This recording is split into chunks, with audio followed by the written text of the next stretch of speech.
This young nobleman is our protagonist, Simone. 500 years ago, Simone was the demon king who made the entire continent tremble in fear. But now he is nothing more than a debtor. Just half a day ago, he sold the damn symbolic statue of his family to some merchants, all because he wanted to go all in at a casino, as it was the only way to salvage the situation. His family was buried under a mountain of debt, and to explain this, we must go back 500 years. Beneath the sunset, Simone gazed at the magnificent castle before him. And he spoke to a girlfriend, Katerina. Do you know that Tillman Castle, the one we can see over there? Has not fallen into enemy hands a single time for the past 200 years. In response to these words, Katerina's voice grew flustered. Simone, what are you talking about? We should get out of here. This isn't a place we're allowed to be. Hearing this, Simone gently shook his head. It's fine. No one will come here at this hour. But I have to finish my cleaning, Katerina said nervously, just for a little while. I really want to show you the view from here. It looks so beautiful at this time of day, he exclaimed. But for Katerina, the beautiful scenery meant nothing to her. So what if it's beautiful? That's the land of nobles, a place where we can't live. Saying that, she let out a long sigh, and at that moment, Simone revealed his purpose. Actually, I can buy a house there. I think I'll be promoted to intermediate mage this time. I wrote a thesis on a new type of golem, and my seniors loved it, haha. They said that if the elder also acknowledges it, I'll very likely get promoted. I can't afford a large house, but I can buy one big enough for the two of us to live in together. So, Katerina, will you marry me? You've endured so much for me all this time. From now on, I will make you the happiest person in the world, Simone said, tightly gripping his girlfriend's hand. At his proposal, Katerina was silent for a few seconds. Then she gently touched Simone's face and teased, But Simone, shouldn't you become an intermediate mage first? You're so mean, he said. Hearing that, Katerina burst into joyful laughter. Ha ha. I'm just kidding. She paused, her expression turning somber. I never thought a day like this would come for us. And just like that, Simone thought that the two of them could live happily together. But that was not to be. I thought we could be happy because I worked so hard for our happiness, but I was wrong. Even if I try with all my might for a lifetime, nothing will change. But that doesn't mean they can just take everything they want and trample all over us. At that moment, two bastards brazenly stole his thesis. A new magic technique using golems. Elder. You are a genius. The thesis you wrote will change the world, someone said. Haha, you flatter me, Your Grace. It is all thanks to your investment in me. If it yields results, I will invest even more, the Duke promised. As for their conversation, Simone could only clench his fists helplessly. However, the conversation between the two of them turned to another subject. But Elder, what about that other request of mine? He said with a sly smile, causing the Elder to startle as he recalled something.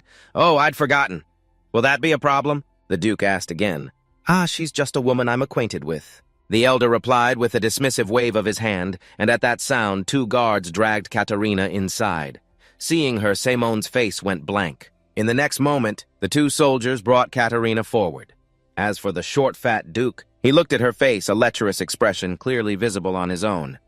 Oh, I heard she's quite famous for her looks. It seems the rumors are true. In response, the Elder nodded in agreement. Indeed, if it weren't for her humble origins, she would have lived a very different life. Back to Simone watching the woman he loved about to fall into that villain's hands. How could he possibly stand it? This is everything I've dreamed of my whole life. Everything I've devoted myself to protecting. How can you bastards destroy it all as if it were nothing? You bastards, get your hands off her now! He shouted, concentrating magic into his right palm to form an energy ball and hurling it at the two scoundrels. However, his attack was pitifully weak compared to the Elder.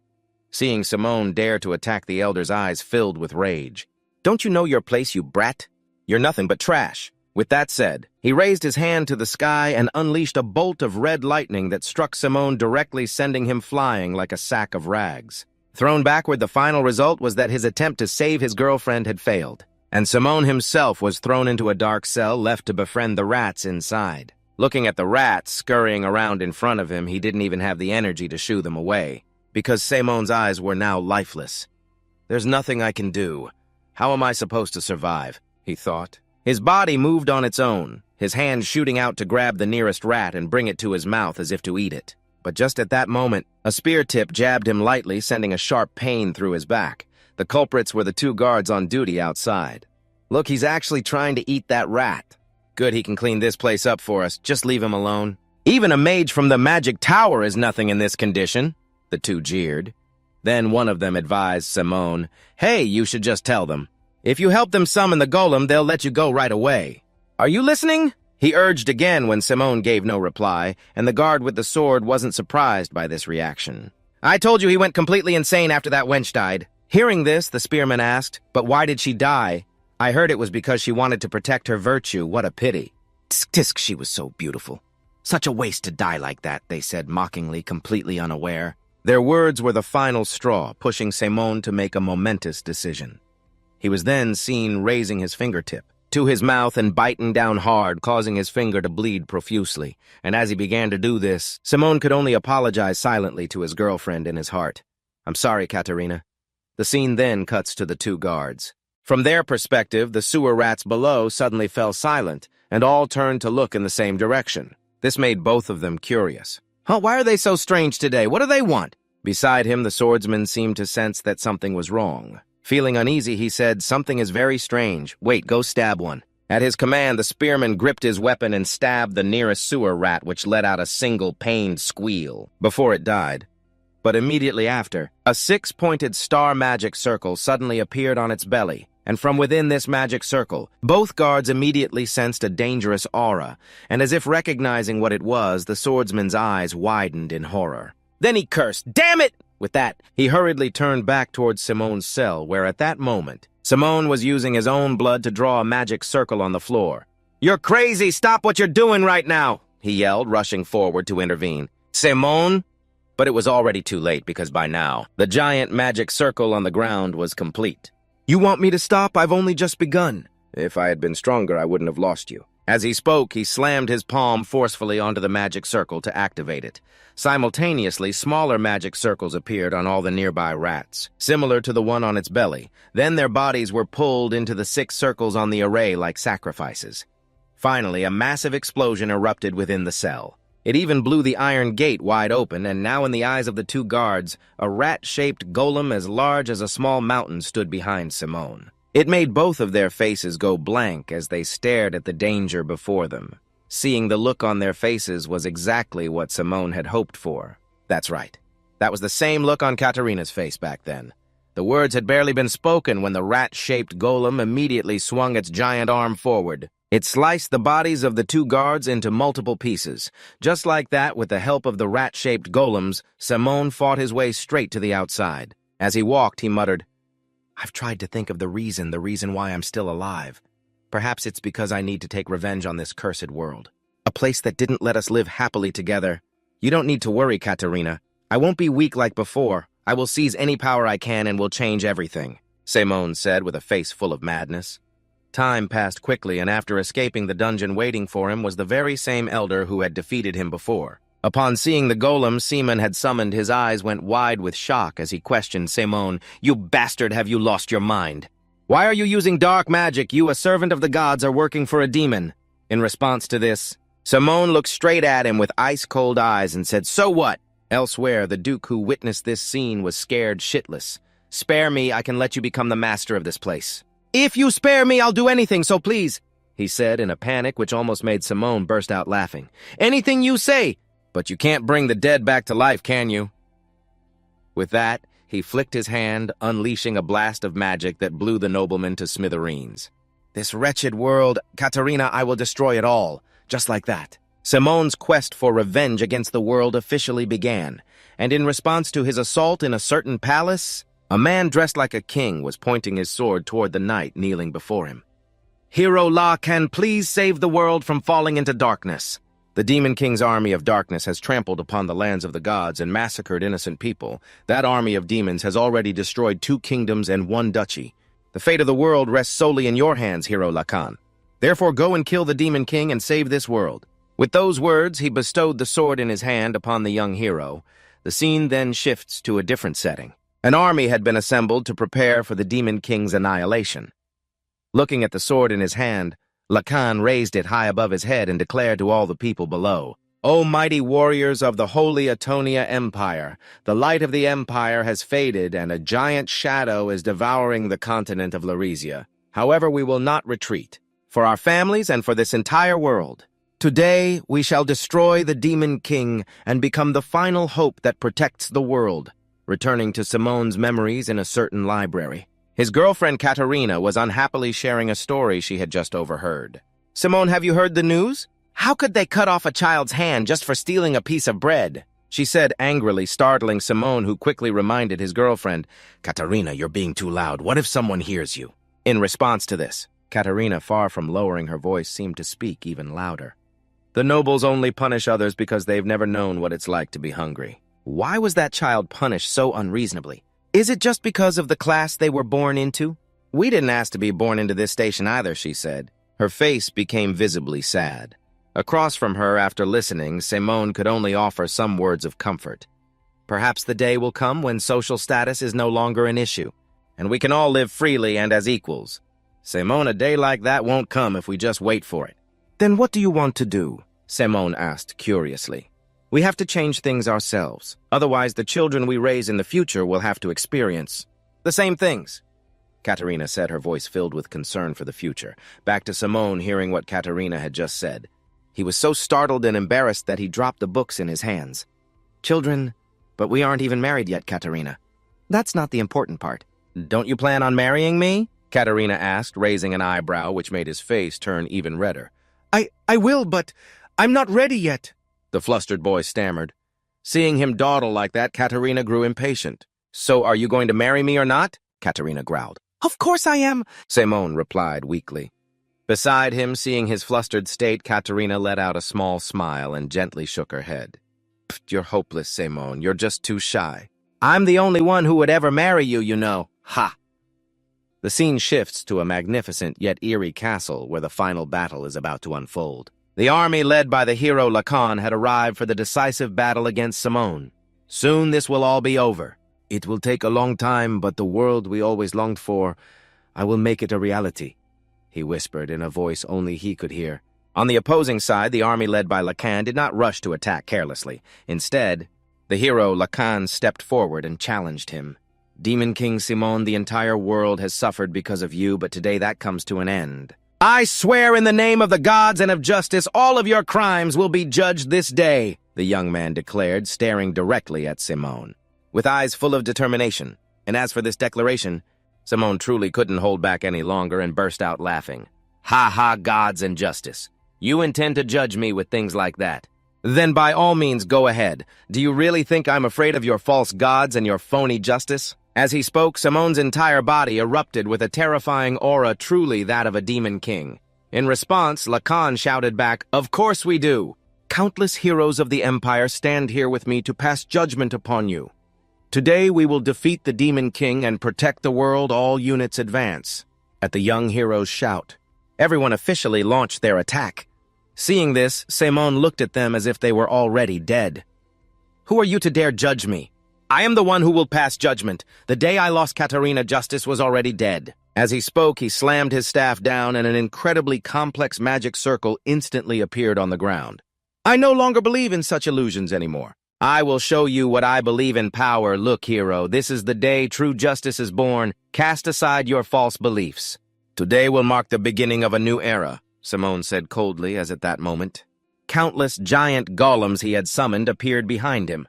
Then, without even waiting for a command from Simone, a giant stone golem raised its fist and prepared to smash the insignificant ants before it into a bloody pulp. Seeing this spectacle, the soldiers' faces went pale. "Damn it, he's summoned so many golems," someone cried in fear. "Don't be afraid. If we retreat now, we'll have no future," another urged. Back with Simone, seeing the soldiers still refusing to give up, he sneered slightly. "Fools, you are nothing but trash. With nothing but social status to cling to, you dare to resist true power. It's over. I will erase every last one of you." At his words, the entire legion of golems began to move. However, the hero Lacan was not about to let him get his way so easily. "Demon King Simone, you are truly unforgivable. I will put an end to your crimes right now." Saying this, he charged directly at the golem that was protecting Simone. Then the young hero swung his sword, unleashing a blade of light that sliced clean through the stone creature's right arm, causing the arm to immediately crash to the ground.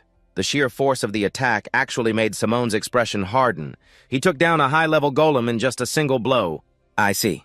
So the reason I couldn't conquer the Livia kingdom, no matter how many golems I sent, was all because of this man." At this thought, both of them began to shout declarations at each other. "Hero Lacan, Demon King Simone, today is the day you fall." And just like that, the battle began in the most ferocious way imaginable. An unknown amount of time passed, and now the bodies of soldiers were strewn across the battlefield. And in another corner, Lacan was using his sword to prop himself up, struggling not to collapse. "Let's end this here, Demon King Seaman." He spoke coldly as the giant stone golem behind the protagonist began to break apart and crumble, returning our attention to Simone. Knowing that he had failed, he uttered some last words. "Hero Lacan, you know this world is already rotten.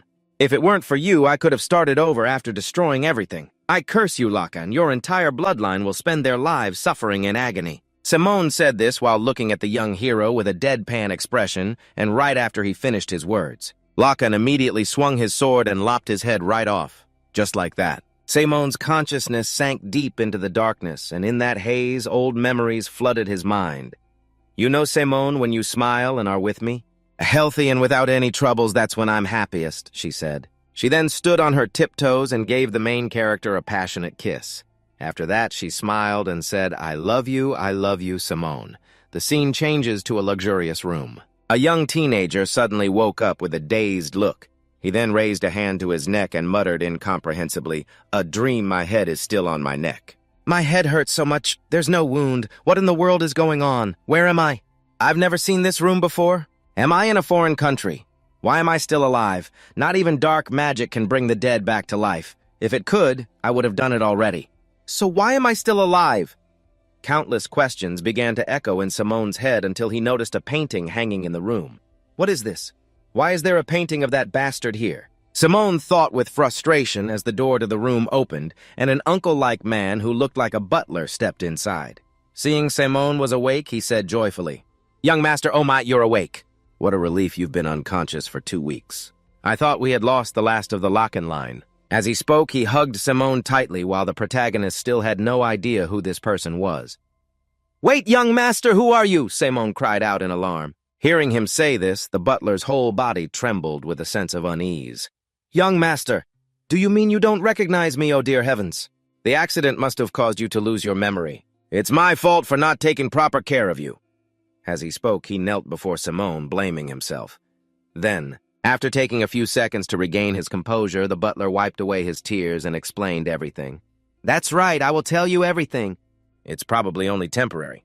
Perhaps you'll remember everything after I tell you. You are to soon become the lord of this land, the heir to Viscount Lacan of the Barak Empire, as well as the descendant of the great hero Duke de Lacan." The man calmly explained everything. This caused a look of utter confusion to be written all over Simone's face. The unbelievable information coming from the old butler's mouth made it difficult for Simone to accept. "What, Lacan died 500 years ago, so I've been reincarnated as a descendant of Lacan after 500 years, he thought. As if to verify the truth, Simone quickly ran outside, causing the butler to frantically call out, "Young master, you shouldn't be moving in your condition." Paying no heed to his words, the main character's mental state was in utter chaos. Damn it, you expect me to believe this? Do you take me for a fool? This can't be happening." It's simply, as he thought, he threw open the balcony doors, and the sight before him made his eyes bulge, because right then, before his eyes was the figure of an old night golem, a full 10 meters tall, something that had never existed 500 years ago. Looking at the giant golem in front of him, even if he didn't want to believe it, Simone had to accept the truth. What is this? If that thing really exists, it means everything he said is true, he thought.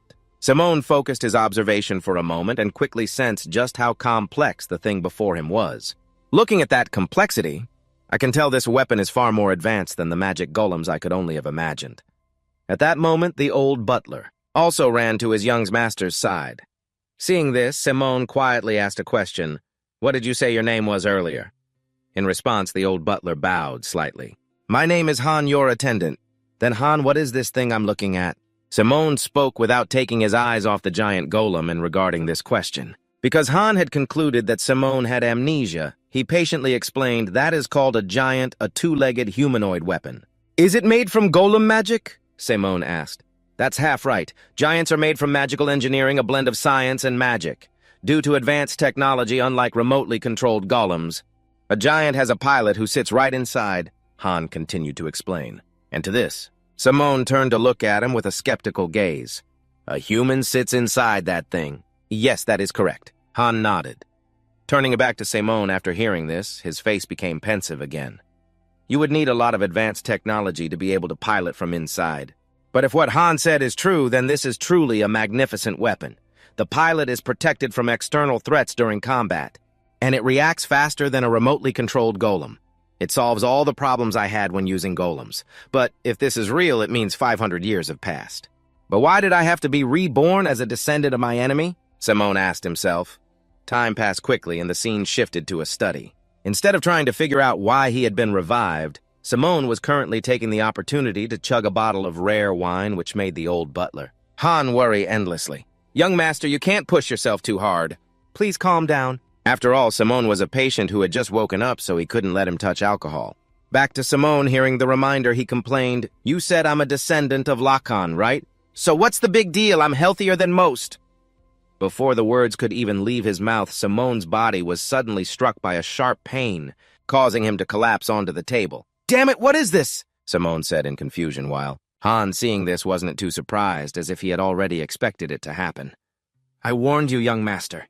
You must be careful of that curse. What a curse? Simone shouted, which made Han standing before him a bit disappointed. I had hoped, but he really doesn't remember anything at all, Han thought to himself. Before Simone could ask about the curse, he demanded, Tell me, Han, what is this curse you just mentioned? In response, Han began to explain everything to him. Where should I begin? Your ancestor Sir Lakan led an army to defeat the forces of the Demon King who sought to destroy everything. After that fierce battle, he brought back peace. I've already mentioned this. Sir Lakan was praised for his efforts in saving the world, but died an early death due to the Demon King's curse. Back to Saman, he quickly realized that before being destroyed by Lakan in his past life, he had indeed cursed that hero. Is it really that? But wait, I only said that in anger. Simone thought in agony as now. He himself was the one suffering the consequences of a careless word from his past life. To summarize, 500 years ago, a peaceful world faced a threat of destruction from the Demon King. His dark magic could summon countless golems stronger than any army, and he destroyed countless heroes with just a snap of his fingers. It seemed the Demon King was about to conquer the world, but thanks to the righteous hero Lakan, the world became peaceful once more. However, the Demon King cursed him before he died, causing him and his bloodline to die in agony. At a young age, gently closing the book in his hands, Simone fumed, wondering what fool had written it. Good grief, they just make things up as they please, don't they? I didn't even cast a real curse in the first place. Do they really believe a curse like that could last so long? Simone complained, but then he fell silent for a moment and accepted his reality. In any case, it's my own fault for losing. But why was I born into the house of my enemy? This feels like it's from a past life, doesn't it? It's as if I'm the one who's cursed. With that thought, Simone threw the book aside and took down another one, trying to quickly gather information from the past 500 years. As he read, he reminded himself, This is my second chance. As someone who died before achieving my goal, I can't face Katarina like this. This rotten world has existed for another 500 years. I can't imagine how much it has changed. No matter how much time has passed, surely not all of my subordinates have been wiped out. I must learn about this era first in case I can meet my subordinates again. I will change the world, he told himself, or at least that was the plan. But by the next morning, Simone had already reverted to his state of despair, becoming as debauched as possible. Now his only companion was a bottle of wine. He mumbled constantly, Finding subordinates, to hell with that, they've probably already forgotten the Demon King. It's been too long, 500 years. There's no trace of my existence left. On top of that, this body has no mana, no vitality. So what can I possibly do? As he spoke, he staggered forward, and perhaps because he was so drunk, he missed a step and fell flat on the ground. But Simone didn't even bother to get up, remaining collapsed on the floor. Feeling his body's weakness, he mocked himself. Ha ha, what now, Katarina? Can I do nothing in this life either? I just wanted to create a world where everyone could live as equals. Simone spoke in a voice filled with helplessness when suddenly a shout from outside caught his attention. Curiosity prompted Simone to go out to the balcony to see what was going on. Why is it so noisy? He grumbled. The cause was a portly merchant who had come to his family's estate to collect a debt. How much longer do you intend to avoid us? We merchants will not back down until we speak with you, young master. This fat man was Darren, the branch manager of the Allen Merchants Guild.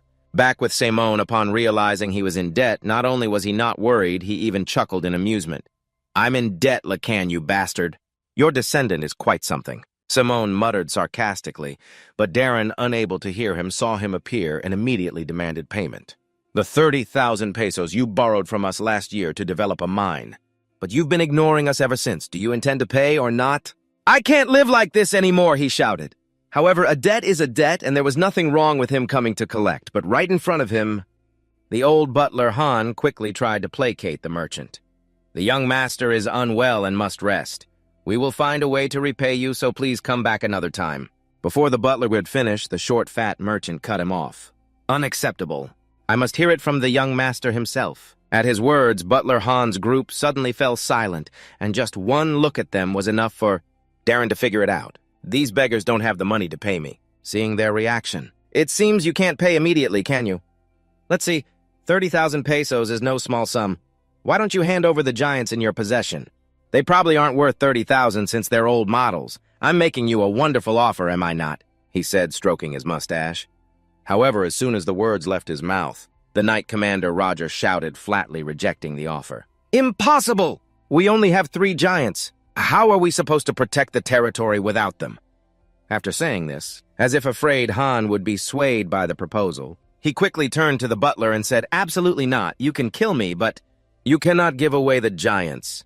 They are for our defense. Seeing Roger acting like a guard dog ready to bite Butler, Han raised a hand to calm him. Calm down, that's not going to happen. However, the accountant Dixon, who was standing nearby, offered his own suggestion. Instead of that, why don't we just raise the taxes? Han shot him an exasperated look. Dixon, can't you see the condition our people are in? We can't afford to have the few people we have left abandon the territory. Then our only option is to hand over the giants, Dixon said with difficulty. I told you that's not an option. The Knight Roger yelled back. Just like that, the 3 of them began to bicker, causing Simone, who was watching from above, to burst into laughter. This household is quite entertaining. That bastard Lakin should see this. As for the merchant Darren, he had come here to collect a debt, not to watch them argue. So realizing the family had no money, he made another proposal. Everyone please calm down. Personally, I'd love to take the giants and the manor, but I don't want people thinking I'm robbing the family of a great hero, so what about that instead? As he spoke, he pointed towards the giant Golem.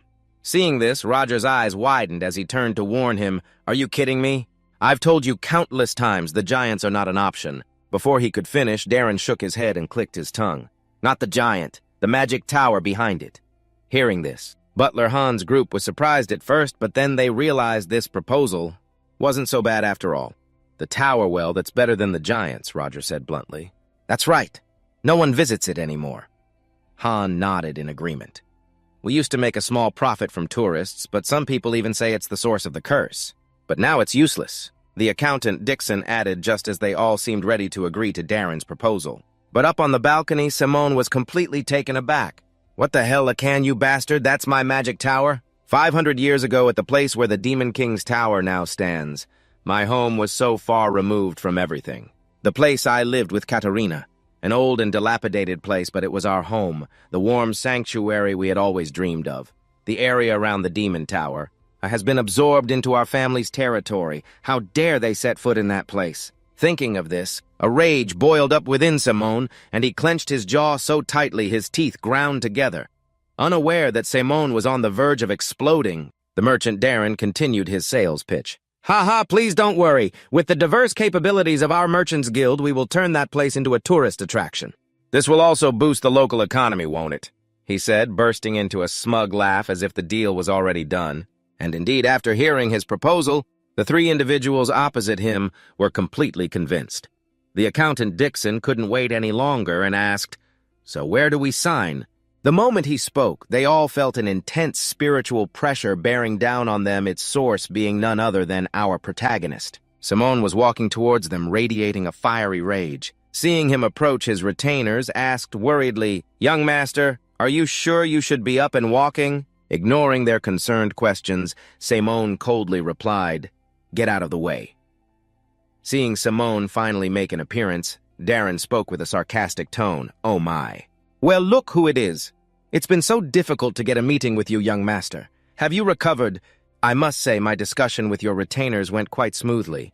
Now all we need is your signature for confirmation. And we'll take over the Demon Tower, the man said with a laugh.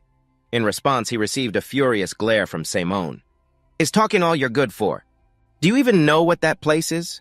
And yet you dare demand to take it over." He growled, his questioning tone making the three men opposite him tremble like lambs. Why is he so aggressive? He's completely different from the rumors, Darren thought to himself, but he quickly regained his composure and explained, "We are very sympathetic to your situation. However, since you've put it that way," not letting the cunning merchant talk his way out of it, Simone cut him off, exposing his true intentions. "Shut up, you swindler. Your goal after taking that land in the center of the territory, which isn't far from my main manor, is to expand your influence and power under the guise of regional development, allowing outsiders to come and go freely under the pretense of tourism. Am I wrong? See, I told you I wasn't wrong." "Sounds about right." Simone had bluntly laid out all of his intentions. Darren's body flinched in fear before he turned to deny it, calling it too far-fetched. Back to Simone, seeing this Darren fellow argue so stubbornly only made him despise the man more. "Not only are you pathetic enough that you can't even sell used weapons, but you're also trying to take over the territory. Compared to the incompetent, I despise people who are ugly on the inside like you more," he declared in a low voice, causing the merchant's this fat man's face to scrunch up.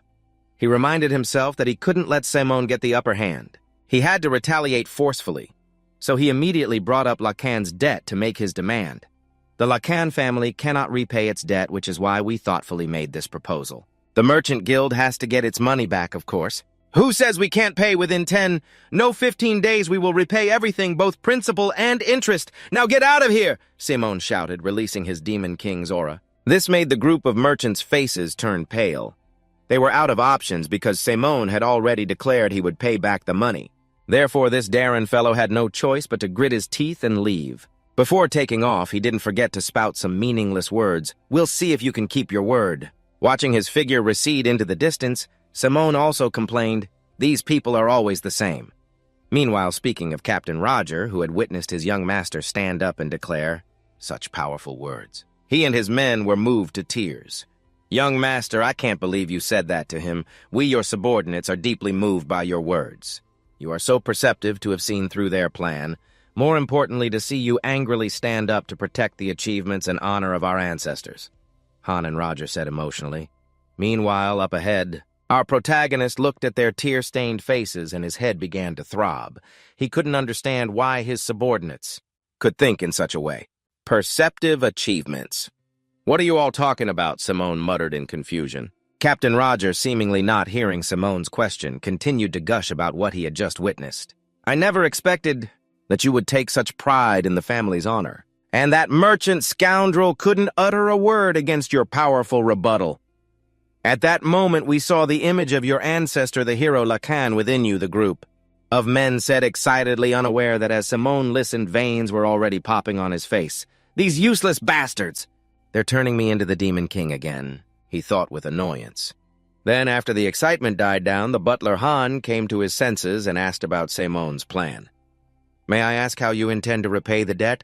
Hearing this, Simone asked a question of his own. "How much is 30,000 pesos anyway?" Upon hearing this question, Han began to calculate mentally before speaking up.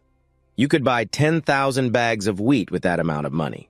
It's worth as much as a new professional giant warrior unit. Right now, we don't have enough assets to use as collateral for a loan from a bank or other merchants.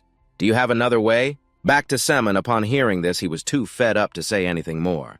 "Not helpful at all. If that's all you have to say, get out of my way. I'll pay the debt myself, just you watch." And just like that, Simone began to tour his domain, and it would have been better if he hadn't looked. Once he looked, he discovered that this family was even poorer than he had imagined. There were no assets whatsoever. The facilities were dilapidated and unrepaired. Even when it came to food, the commoners likely ate better.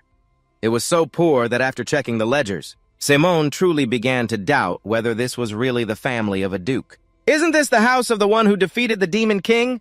Why is there absolutely nothing here? Did you all steal everything?" Seaman said irritably, slightly suspicious that his subordinates might have been secretly embezzling his money. No, how could you say such a thing, my lord? If you look at the family history, you will understand." After the hero Lacan defeated the Demon King, he was granted the title of Marquis and a vast territory in the south of the Livia Kingdom at that time. Duke Barak instigated a rebellion against the Livia Kingdom. Marquis Lacan opposed him, unable to tolerate such injustice. However, due to the Demon King's curse, the Marquis suffered a devastating defeat. Afterward, his title was revoked, and he was exiled to the borderlands where he passed away due to rapidly declining health. Hearing this, Simon quickly understood the situation. He surmised that Lacan probably never intended to build his manor in this place to begin with. However, being exiled, he had no other choice. Simon continued, "But this family's financial situation is too disastrous. How has it managed to endure for 500 years? You were explaining how we ended up in this state." In response, the butler's face grew melancholic as he explained, "It is because our ancestors wished for us to reclaim our former glory. In their desire to return to their former state, the past ancestors would do anything, even using up all their assets for power. Everything they possessed they used to try and restore this family's reputation. But because the curse was passed down through the generations, no matter how hard they tried, all their efforts were in vain. And so the family that was once home to the hero who saved the world collapsed just like that. I don't know if you remember or not. The reason you were unconscious for over half a month from a personal accident was because you overworked yourself trying to restore the family's honor. You wanted to prove you had the qualities of a hero and pushed yourself too hard." Back with Simone, after listening, he slowly walked towards the window. As he walked, he asked, "So our current situation is that there's nothing we can do, right?" Hearing this, Han could only bow his head. "Even as your butler, I am unable to help you. I sincerely apologize, but we can surely do something. Even if it costs me my life, I will find a way to raise the necessary funds," the old man promised. However, before he needed to devise a plan, Simone had already come up with a clever idea. "There's no need. I've just thought of a way. We just need to pay the money back somehow, right?" As he spoke, Simone flashed a mischievous smile, making the butler feel a bit uneasy. And sure enough, his worries became reality. When he said he would pay the money back somehow, I never imagined he would actually take the statue of the hero Lacan and sell it. The old man thought blankly, staring at the spot where the giant statue had vanished into thin air. Beside him, Captain Roger had collapsed to the ground in despair. "How can this be? The pillar of our family has vanished. This must be a dream." Voices of doubt began to rise. "Just yesterday, the statue of the hero Lacan was still right here. Where could it have gone?" Han wondered to himself, but he quickly corrected his thoughts. "No, that's not what's important right now. I have to find the young master," he thought. He quickly scanned the area, trying to see where on earth his young master had run off to. But just at that moment, a soldier came running up in a panic. "Mr. Han, there's a problem. It's about the young master. I think he has left, and the security team is injured," he hastily reported. After hearing this, the old man, Han seemed to lose all his strength and slumped to the ground. "What on earth is the young master plotting?" he shouted. The scene changes to Simone, who had loaded the statue of the hero Lacan onto a carriage and was on the move. Up front, the driver was a young man who at that moment seemed to have something on his mind. He turned back, looking a bit flustered. "Young master, if it's all right, may I ask you a question?" Hearing this, Simone casually picked up a nearby bottle of wine, took a long swig, and nodded. "Sure. But who are you?" Simone's question made the flustered look on the young man's face even more pronounced.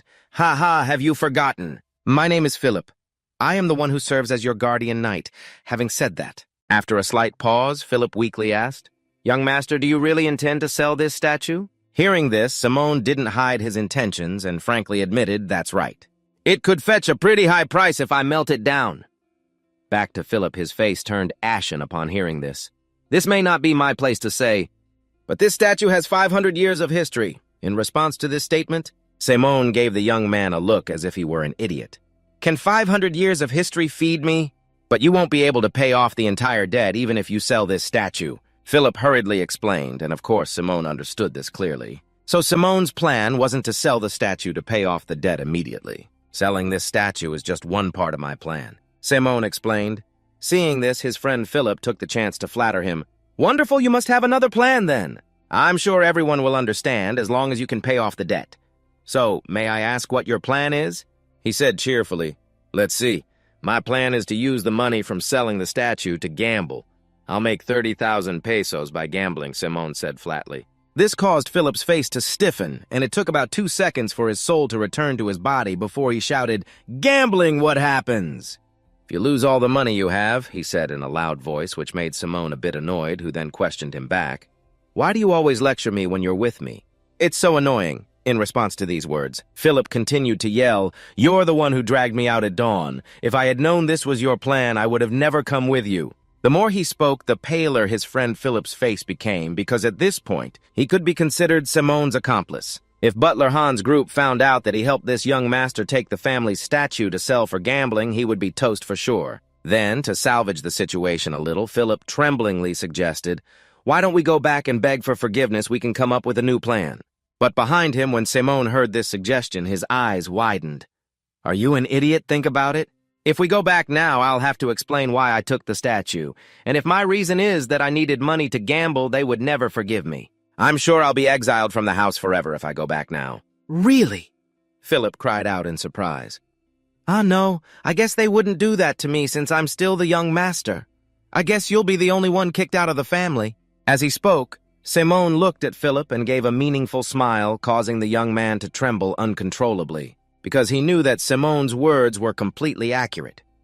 Philip turned back to Simone. Seeing Philip's frightened state, the young man burst out laughing with great amusement. "You'd better choose it carefully. Think about what's better for you. Do you want to become a penniless wanderer?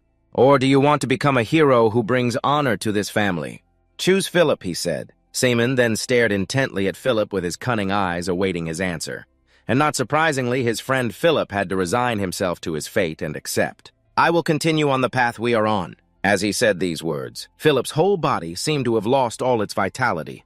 "Good, very good. Let's do that then." Simone nodded and said. He continued to befriend the bottle of wine.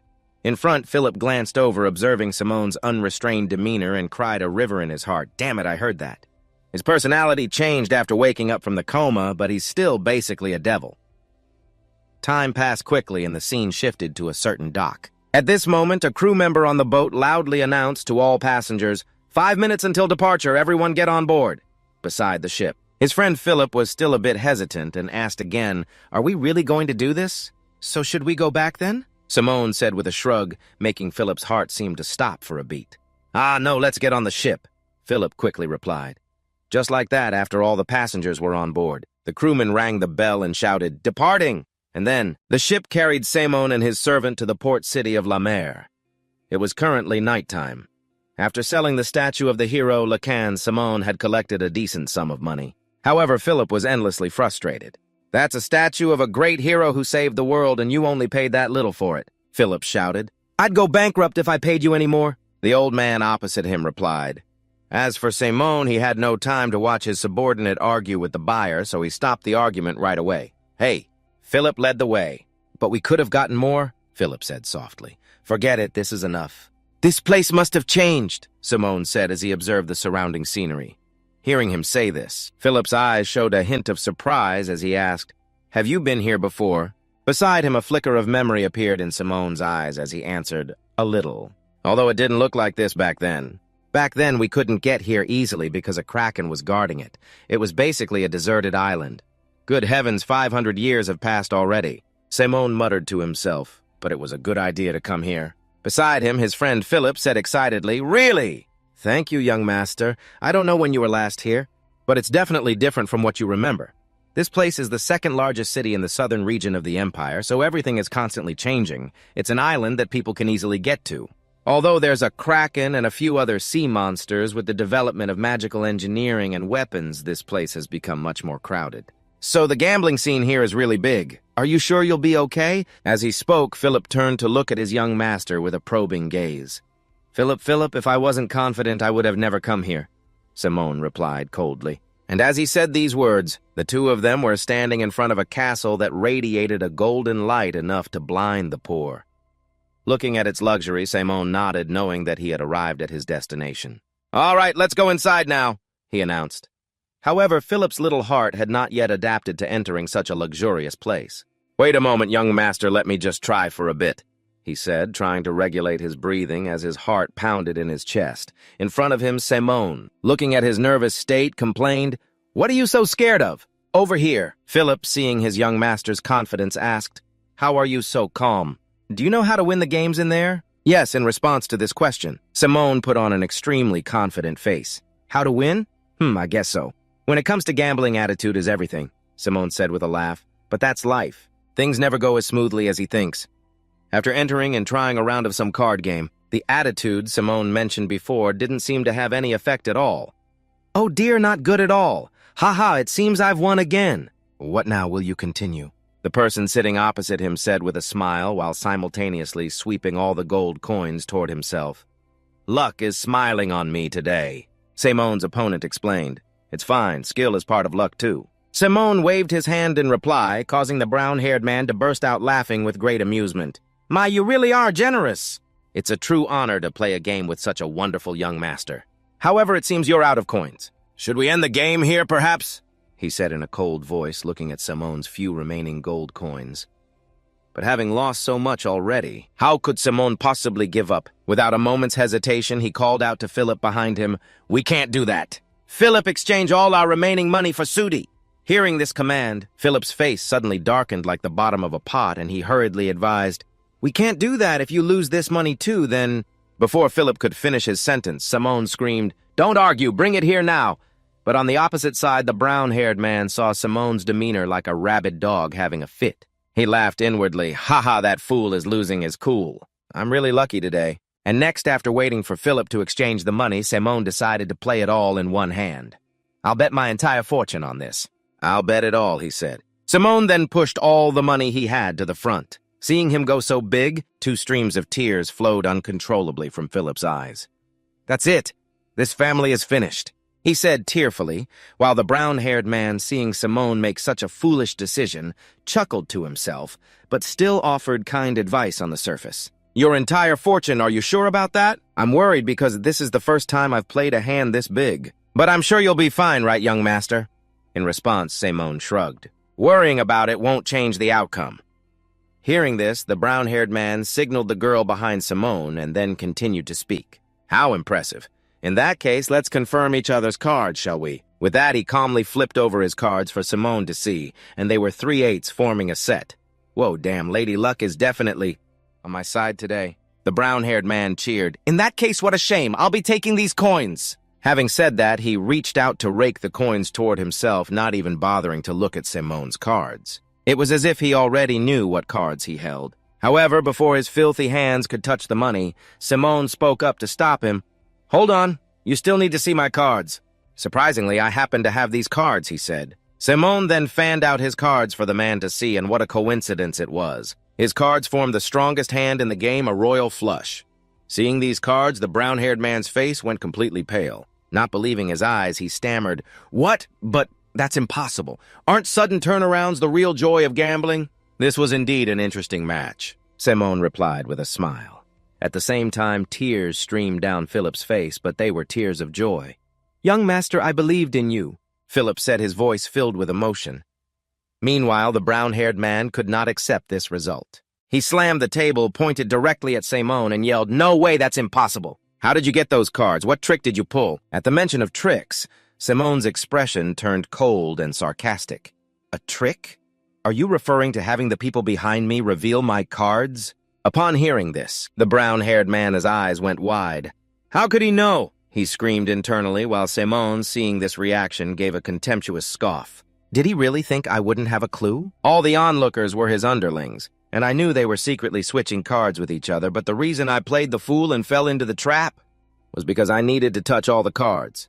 I left tiny marks on them, and if I can control the cards with those marks... So for me, who once managed an army of golems, swapping the cards is just like a walk in the park. I can easily win every game without resorting to such convoluted tricks, Simon thought to himself. Not wanting to waste any more time on these cheats, Simon cheerfully reminded him, "Hey, just admit you lost already." Across from him, the brown-haired man was trembling with rage as if he were having a seizure. He glanced around at everyone and then growled, "I think our business for today is over. Go teach this young master a lesson in etiquette." Following his words, the surrounding crowd immediately turned to stare at Simon. Their eyes filled with killing intent, and sharp weapons appeared in their hands. Back with Simon, despite facing a rather dangerous situation, he wasn't worried at all. Why are all these scumbags so predictable? I don't have as much mana as I used to, but facing mere thugs like you shouldn't be a problem. Bring it on. As he spoke, he began concentrating mana into his right palm. Simultaneously, the surrounding thugs charged at him like rabid dogs. However, before Simon could even display his strength, his guard Philip charged in, using his own swordsmanship to cut down the entire group, sending them flying in all directions. You dare draw your swords against the sole heir of the Lacan family. That means you're ready to forfeit your lives. Isn't that right? As he spoke, he turned to the brown-haired leader of the group, who gasped in fear as he suddenly found the sword resting against his neck. He hastily begged for his life. I have committed a crime worthy of death.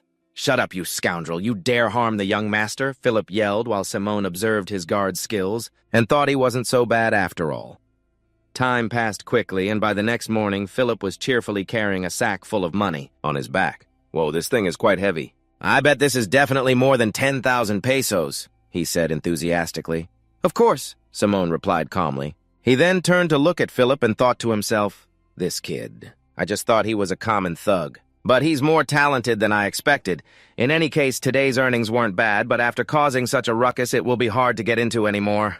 Casinos, thinking this, and knowing he still needed to earn around 20,000 more pesos to repay the merchant Darren, Simone had to find another source of income.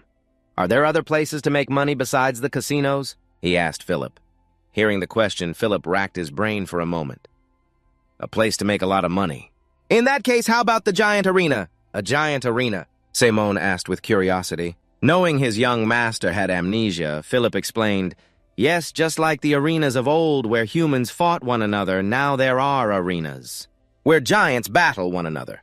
The betting odds vary depending on the match, but if you bet well, you could make 30,000 pesos or possibly even more, Philip said calmly. After witnessing Simone's skills, it seemed Philip's own gambling spirit had been awakened. Back to Simone when it came to the field of golems. This was truly his area of expertise. Let's see. I was once very interested in giants. If they are enhanced with golem magic, that could be useful in predicting the winner, Simone thought. Unaware of his master's thoughts, Philip proudly said, just trust me, young master, I was the top cadet at the military academy. Of royal giants? Simone nodded. I see. Take me there first. You can trust me even more, young master, Philip said, happily running ahead to lead the way. However, they had not gone far when a shouting voice drew their attention. You scum! I told you not to come here! I told you to stay in your designated zone. Is it that you'll only listen once you're dead? A soldier yelled while continuously stomping on children who were huddled on the ground protecting their heads. Seeing this spectacle, even Philip couldn't bear to watch. Good heavens, treating children like that, he said in disbelief. 500 years. The world has changed, but some things remain the same. Some things are rotten, and with time they only decay further. As he watched the scene, Simone clenched his jaw. Just as he was about to intervene, a woman's voice suddenly called out from behind, "Stop that!" Hearing the shout, the soldiers paused their actions and turned towards the sound. Who's there, they wondered.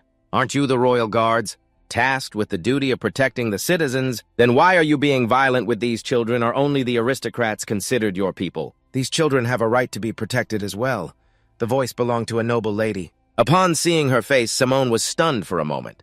A name suddenly surfaced in his mind, Katerina. Meanwhile, the soldiers recognized the young lady's identity and answered, "It's no use even if you are a princess. These are the Count's orders. Do you know how anxious people have become because of these refugees?" In response, the noble lady argued, "So it's right to coop people up like cattle in an uninhabitable place. These innocent children have already lost their homeland and their families. And if they were truly at fault, I would be the first to punish them. Before I became a princess of Volga, I too was a refugee searching for a safe haven," she declared firmly. However, her arguments only gave the soldiers a headache. "Princess, if you continue like this, you'll only cause more trouble. We don't want to do this either, but this is an order from the Count," both of them said with a sigh, while Philip, on the other hand, watched with interest. He turned to his young master and remarked, "Things are getting tense. Is this going to be a problem?" Upon hearing this, Simone immediately asked, "Do you know who that girl is?" "Of course. She's quite famous in the Vonga kingdom. Even though she's a princess, she doesn't care what the nobles think. I don't know why. But I heard her kingdom has fallen. I never expected to meet Princess Gina here." Back to Seaman, the more he looked at Princess Xena, the more certain he became of his suspicion. Xena, no matter how I look at her. That's definitely Katerina. Did she reincarnate like me, but why does she still look the same? As Simone wondered to himself, a soldier saw Princess Gina reaching out to help the children and rushed forward, grabbing her wrist tightly to stop her. "Princess Gina, my apologies, but I can't let you do that." "If you keep this up, we'll be punished," he said forcefully, pulling her slender body to one side, while the other soldier seized the opportunity to grab the children, to take them away. "What do you think you're doing?" she yelled, "but this intervention?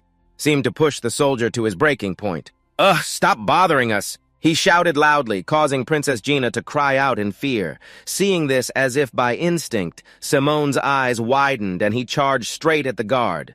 "Get your filthy hands off her now," he said. He then landed a punch right in the soldier's face. Just like that, Simone's two fists pummeled his face like a machine, causing his nose to bleed uncontrollably. As he threw the punches, he reminded himself that no matter how much time passes or how the world changes, scumbags like this will always exist. They'll never go away. With each of Simone's punches, a few of the soldiers' teeth flew out, until finally even Princess Gina couldn't watch anymore and rushed over to pull him back. "Please stop! You don't have to go this far," she said weakly, causing Simone to pause for a moment. However, taking this opportunity, the other guard drew his sword, aiming it at Simone from behind. "You fool, you dare attack a royal guard! It seems you have no fear of royal law, do you?" he threatened loudly. However, the soldier had forgotten one thing. Besides Simone, his escort was also there. Philip was also present. "Is that royal law of yours more important than a human life?" he said, resting his sword on the guard's neck to warn him against any foolish moves. With no other choice, he had to help his comrade away. But before leaving, he didn't forget to utter a few meaningless threats. "Just you wait, you'll pay for this." Hearing this, Philip knew that trouble was on its way. So he said to Simone, This is no time to be going to the giant Colosseum. We need to go now before things get worse." Back to Seaman after being dazed for a few seconds. He hurriedly turned to the princess and asked, "Katerina, are you all right?" I'm sorry I lost control for a moment. I should have stepped in sooner." In response to his words, the princess, looking a bit bewildered, replied, I'm fine.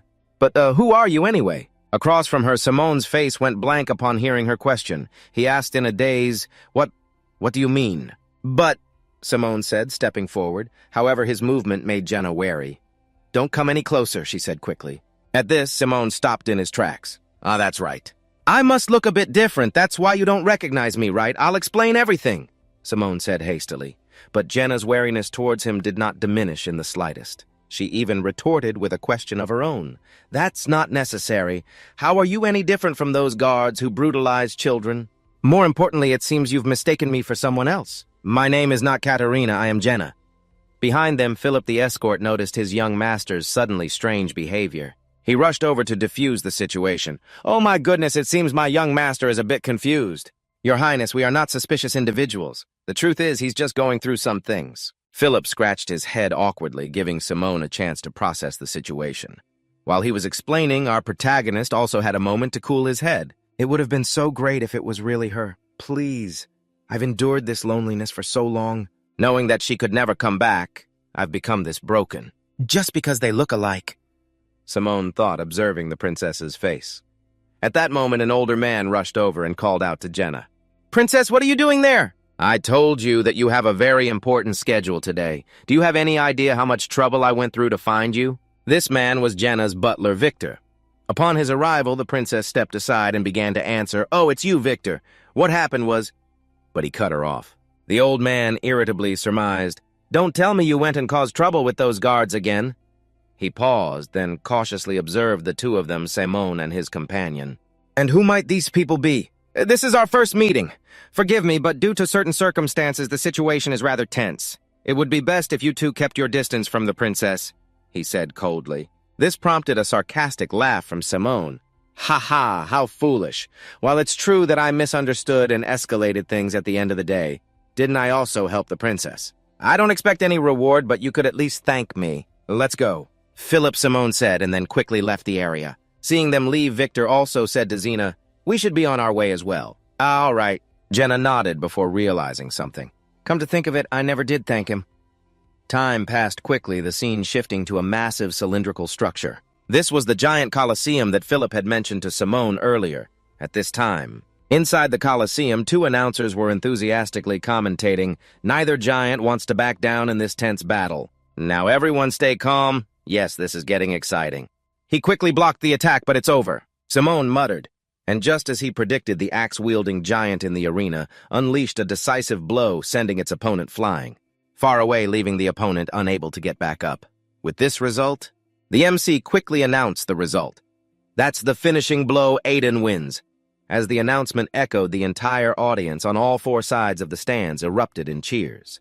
Cheering loudly, Philip was among them because they had just won another bet. "Oh, young master, you were right again. At this rate, we'll pay off our debts and be filthy rich in no time," he said with a bright smile. As for Simone, however, more than the money, he was interested in the structure of these golems. Through his eyes, he could clearly see the energy circuits flowing inside their bodies. "If this is all there is to it, it's too simple. The giants rely solely on the magical power of the golems. That's why I can easily predict the winner. By looking at their mana circuits," Simone thought to himself. Back with the two announcers after congratulating the winner, they quickly introduced the next match. This one looks like it's going to be a bloodbath. Next up, a match between Savage and Sting. Hearing the two of them announce this, Philip spoke up before Simone could even make a prediction. "I can already tell how this one's going to end. How can Sting with 1 win and 5 losses possibly beat Savage, who has 28 wins and 2 losses? Hearing the records of the two seamen had to nod in agreement. Although an upset is always a possibility, this match already seems decided. With that said, the two of them turned their attention to the arena where the two combatants had just entered to greet the crowd. "Ladies and gentlemen, and take a good look at that pair of super-sized giant axes. They have never spared the life of any giant." This is the dual-axe Savage piloted by Brian at this point. The MC turned his gaze to the other corner of the arena and continued. And his opponent, the one who won. By a miracle in his previous match, the lucky giant who just scraped by with a lucky win. And now it's Savage versus Sting, piloted by Karen. Back to Simone after observing both contestants, his eyes suddenly lit up with a spark of interest. "Oh ho, Philip bet everything on Sting." Hearing his young master say that, Philip broke out in a cold sweat. "What are you saying, my lord? Sting Savage will definitely win this match?" In response to these words, Simone's eyes remained fixed on the golem Sting as he mumbled, "I wonder if the winner this time will be someone different." Just like that, the two colossal giants began to charge straight at each other. The collision of their weapons created a deafening explosion in the air, and looking at the two combatants clashing, trading blows tit for tat like this, the surrounding spectators were endlessly astonished. What is going on? Today, Shin is putting on a surprising performance, shattering everyone's expectations of a painful defeat. He's blocking every attack from Savage, the announcer exclaimed excitedly. Meanwhile, Savage, seeing that Shin could block his attacks, only grew more thrilled. "Ha ha ha, I thought you were just an amateur, but who knew you had some skill? However, it's still not enough to satisfy me." With that, he swung his 2 axes in an X shape, striking Shin's body, directly sending the massive frame flying backward. Seeing this spectacle, our friend Philip felt that the money he had just won, before he could even get his hands on it, was already preparing to bid its owner a final farewell. "Oh God, you can't lose, Shin," Philip cried out. Meanwhile, Simone, watching the battle unfold, narrowed his eyes in confusion. "Shin has the advantage in mana." Just what in the world is he thinking? Back to the battle after being hit by that last attack. One of the arms of the golem he was controlling was completely severed. Seeing this, Savage took the opportunity to laugh triumphantly. "Ha ha, give up, you little rat, your legs are still bound." "If you can't fight it anymore, then I'll just destroy you more quickly." As he spoke, Savage began to raise his pair of twin axes. Up above, Philip, seeing that the match seemed to be over, became completely frantic. "What should we do?" "We're gonna lose all the money we bet." Unconcerned with this lamenting, Simone was still focused on the battle. Following his gaze, just as the 2 axes chopped straight down toward Shin, the giant golem's body suddenly erupted with bolts of lightning. At the same time, the giant twin axes swung straight down, creating a large crater in the ground. However, once the dust settled, Savage realized there was no one in front of him, because Shin's body had leaped into the air. Did you know that you can change your bet during giant matches? Up to the final 1 to 30 seconds of the match, and now that time has passed. There's no room for error. Grand firefall, he muttered. Simultaneously in front of him, Shin's hand formed a massive magic circle, and from within it, a searing pillar of fire shot straight towards Savage, causing the colossal golem to be instantly scorched to a crisp and collapse onto the ground. The situation had suddenly turned, making it hard for everyone to believe. How is this possible? We have an unprecedented event here today. Our champion, the one who has overcome 20 to 1 odds with an elemental skill, his name is Shin, the announcer shouted, declaring the victory of the match. Looking at this result, our friend Philip was so happy he started to cry. Wow, we won. I really can't believe it. Back to Simone, the sight of Shin using magic also left him speechless. He just used magic. Unbelievable, he said, his voice filled with astonishment. Seeing this, Philip took the opportunity to explain, Knight Karen of Sting must be a knight who uses runes. Isn't it quite common To see a giant using magic, he probably hid his power to increase his chances of winning. Back to Simone, there was actually something about the situation that caught his attention more. No, that's not what's important. The basic theory behind using magic through a weapon is something I developed, and that method, no matter how much time has passed, has never been replicated by others. That's because I perfected the process by using black magic. Simone thought his brows furrowed. Time passed quickly, and the scene changed to some kind of mechanical workshop. This was the Hangar G Giant Arena. At this moment, Simone and his servant were also here for some reason. Beside him, his guard, Philip, complained as they walked, "Why did you want to come to a place like this, my lord? Shouldn't we be heading back as soon as possible?" Back to Simone, he was deep in thought, and Philip's constant chattering in his ear was starting to annoy him. "Be quiet. I'm busy thinking." "And you're not helping at all," Simone said through gritted teeth before Victor's voice caught their attention. "You can still change your mind. How could you agree to a giant match like this?" "You shouldn't have accepted that fight in the first place," he said worriedly. Hearing this, Princess Gina replied a bit flustered, "But a mercenary like Andre will have no trouble piloting Emmett to fight against the Count's giant." Hearing their argument, Philip was a bit surprised. "Oh, we've run into Princess Gina again. It seems they're having some problems, huh?" he mumbled, and continued to eavesdrop on the conversation. At that moment, the old butler, Victor, continued to persuade the princess. "Princess, why did you agree to such a duel? But you'll have to marry the Count if you lose. This is no small matter." "I chose very carefully. If I hadn't, countless refugees would have starved to death.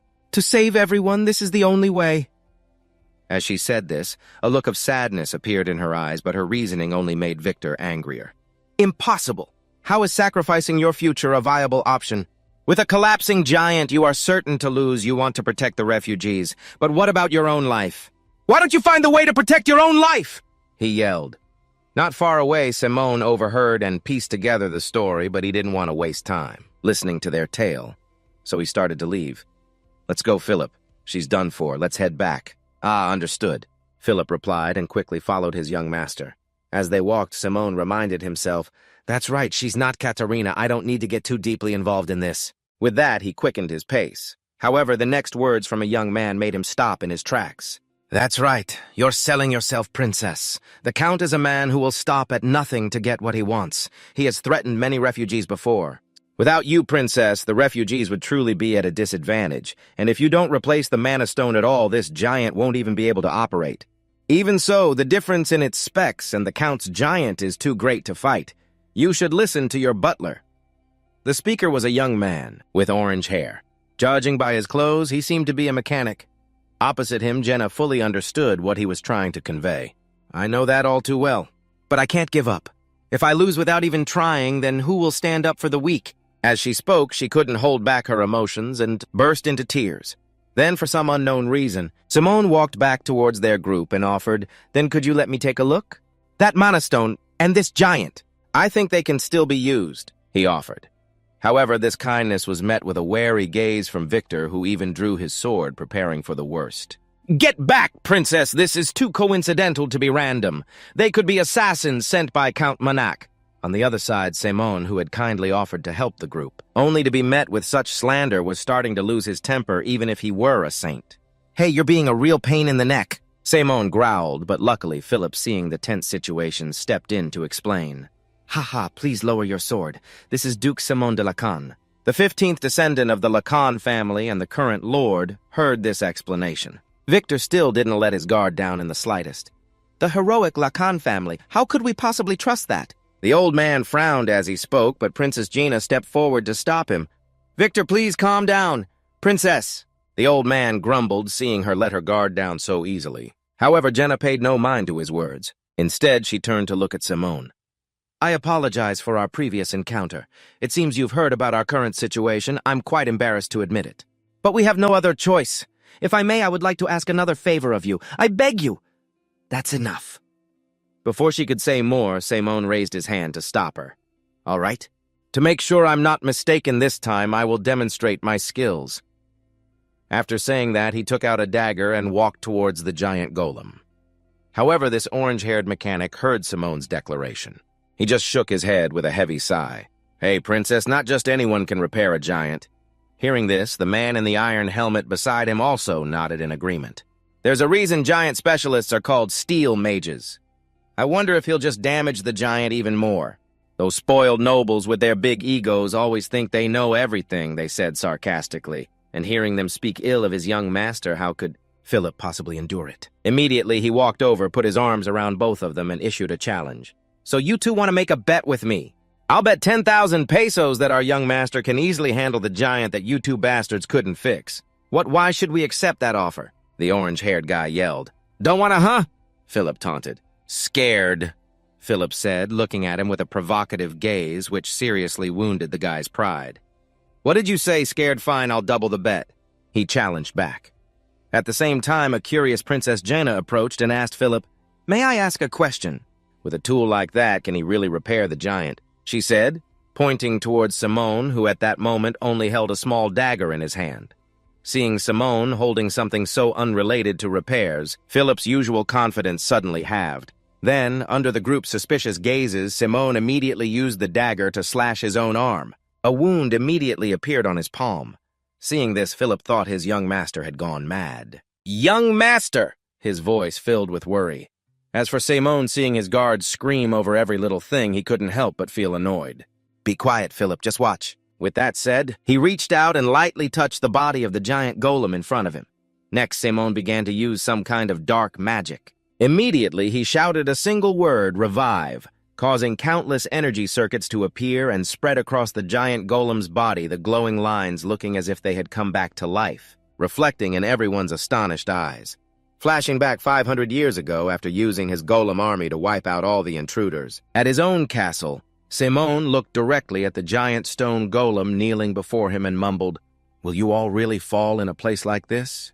You are immortal beings, the ones who led your enemies to hell. Answer my summons once more. With that said, Simone began to use his dark magic. Streams of black energy began to spread out, and as soon as it touched the bodies of the golems, their eyes lit up. They began to rise once more, their bodies slowly recovering as if they had never been damaged. Returning to the present once again using his dark magic, he had successfully revived the golem before him. Seeing it operational again, Philip joyfully exclaimed, as expected of the young master, I believed in you. Nearby, the orange-haired mechanic and his colleague couldn't believe what had just happened before their eyes and collapsed to their knees. That's impossible, he mumbled, while the two of them, Jenna and Victor, were also completely astonished. He really did it. Mir is operational once again. How is this possible? As he spoke, he stared intently at the young master before him, speculating in disbelief. He was able to revive a dead mana stone. In my entire life, I've never heard of such magic existing. Not just this continent. The entire world will be astonished by this historic event, he thought to himself. Afterwards, Simone finished his work, nodded, and walked towards the others. Seeing this, Philip took the opportunity to praise the young master. Is there truly anything you can't do? I'd even believe it if you said you could create a golem from those stones. Behind the group, as if still unable to accept what had happened, the orange-haired guy pointed directly at Simone and declared, That's impossible! There must be some kind of trick involved. Drawing a magic circle with blood and activating it? That sounds like dark magic, doesn't it? I cannot acknowledge that. Hearing their words, Philip considered whether he should draw his sword and teach these two insolent fools a lesson. How dare you claim that the sole heir of the Lacan family uses dark magic? Well, because no matter how you look at it, that's what it was, the orange-haired guy stammered. As for Simone, knowing that many rumors would arise if he didn't explain things clearly, he stepped forward, to come up with some reason to explain it. It's all right, I will explain. The truth is, this is a secret art passed down in our family, kept hidden for nearly 500 years. Hearing this answer, the two mechanics were still somewhat skeptical. A family's secret art. What kind of swordsman family would have a magical secret art like this? He said doubtfully, and it had to be admitted his suspicion was entirely correct. However, Princess Gina was very clever. She guessed that Simone had his own secrets. So she didn't let the conversation go any further, speaking up to stop it. That isn't important right now. Even if it was dark magic, you saved countless lives. I don't know how I can ever repay you. Thank you so much. I also want to apologize for what happened before, she said, her eyes filled with guilt. Seeing this, Simone gently shook his head and waved his hand. Well, it's all right. It's not surprising that you misunderstood. Hearing that, Jenna stepped forward, took out a handkerchief, and began to wipe the remaining blood from Simone's hand. No, you were injured because of me, so please at least let me take care of you. looking at this action. Semon's gaze grew somewhat reminiscent, and he didn't stop her. If it makes you feel better, then go ahead. And so, just when it seemed everything was settled with Semon's help, it wasn't. After the robot was fixed, another problem arose as a man in a servant's uniform came running in a panic to inform Princess Gina. "There's a huge problem." "What's wrong? Why have you come here shouting like this?" Victor asked worriedly, sensing that something bad was about to happen. In response to this question, the servant, after taking a few breaths to get some oxygen, explained everything. "He's gone. He's not in the waiting room, and I've searched all over the inn, but I can't find Sir Andre anywhere," he said in a panic, causing the princess's face to go blank. At that same moment, in a certain luxurious room, a long table was laden with food, and servants continuously brought out new dishes, all to serve the blonde young master who was having a meal. While eating, he spoke, "We've succeeded in recruiting Andre, so now the princess has no knights left to use."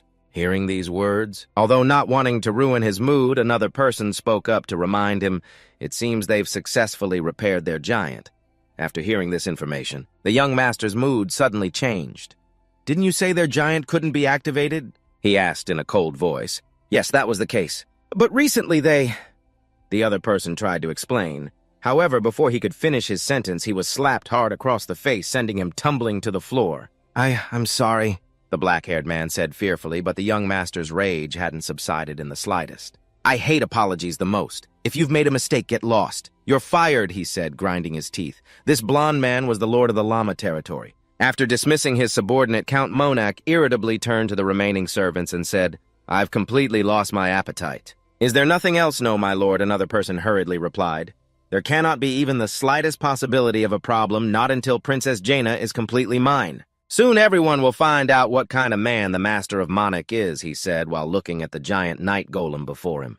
And just like that, time quickly passed. The day of the betting match between Jenna and Monak arrived. Since this was also a public battle, everyone had gathered at the arena early on to observe this battle. Before the battle began, the two familiar announcers explained a bit about the achievements of both sides, and now, last but not least, we have the battle between Princess Jaina's Mir versus Achilles, the champion of the Llama territory with 78 victories and not a single loss. Let's see what Mir has prepared to face this undefeated champion. This is an incredibly intense match, however, Mir is nowhere to be seen in the arena. Could they have forfeited the final match? The announcer said skeptically, and upon hearing his words, the surrounding audience began to jeer and curse relentlessly. "Hey, did you get scared and run away? Hey, give us our money back!" they shouted in unison.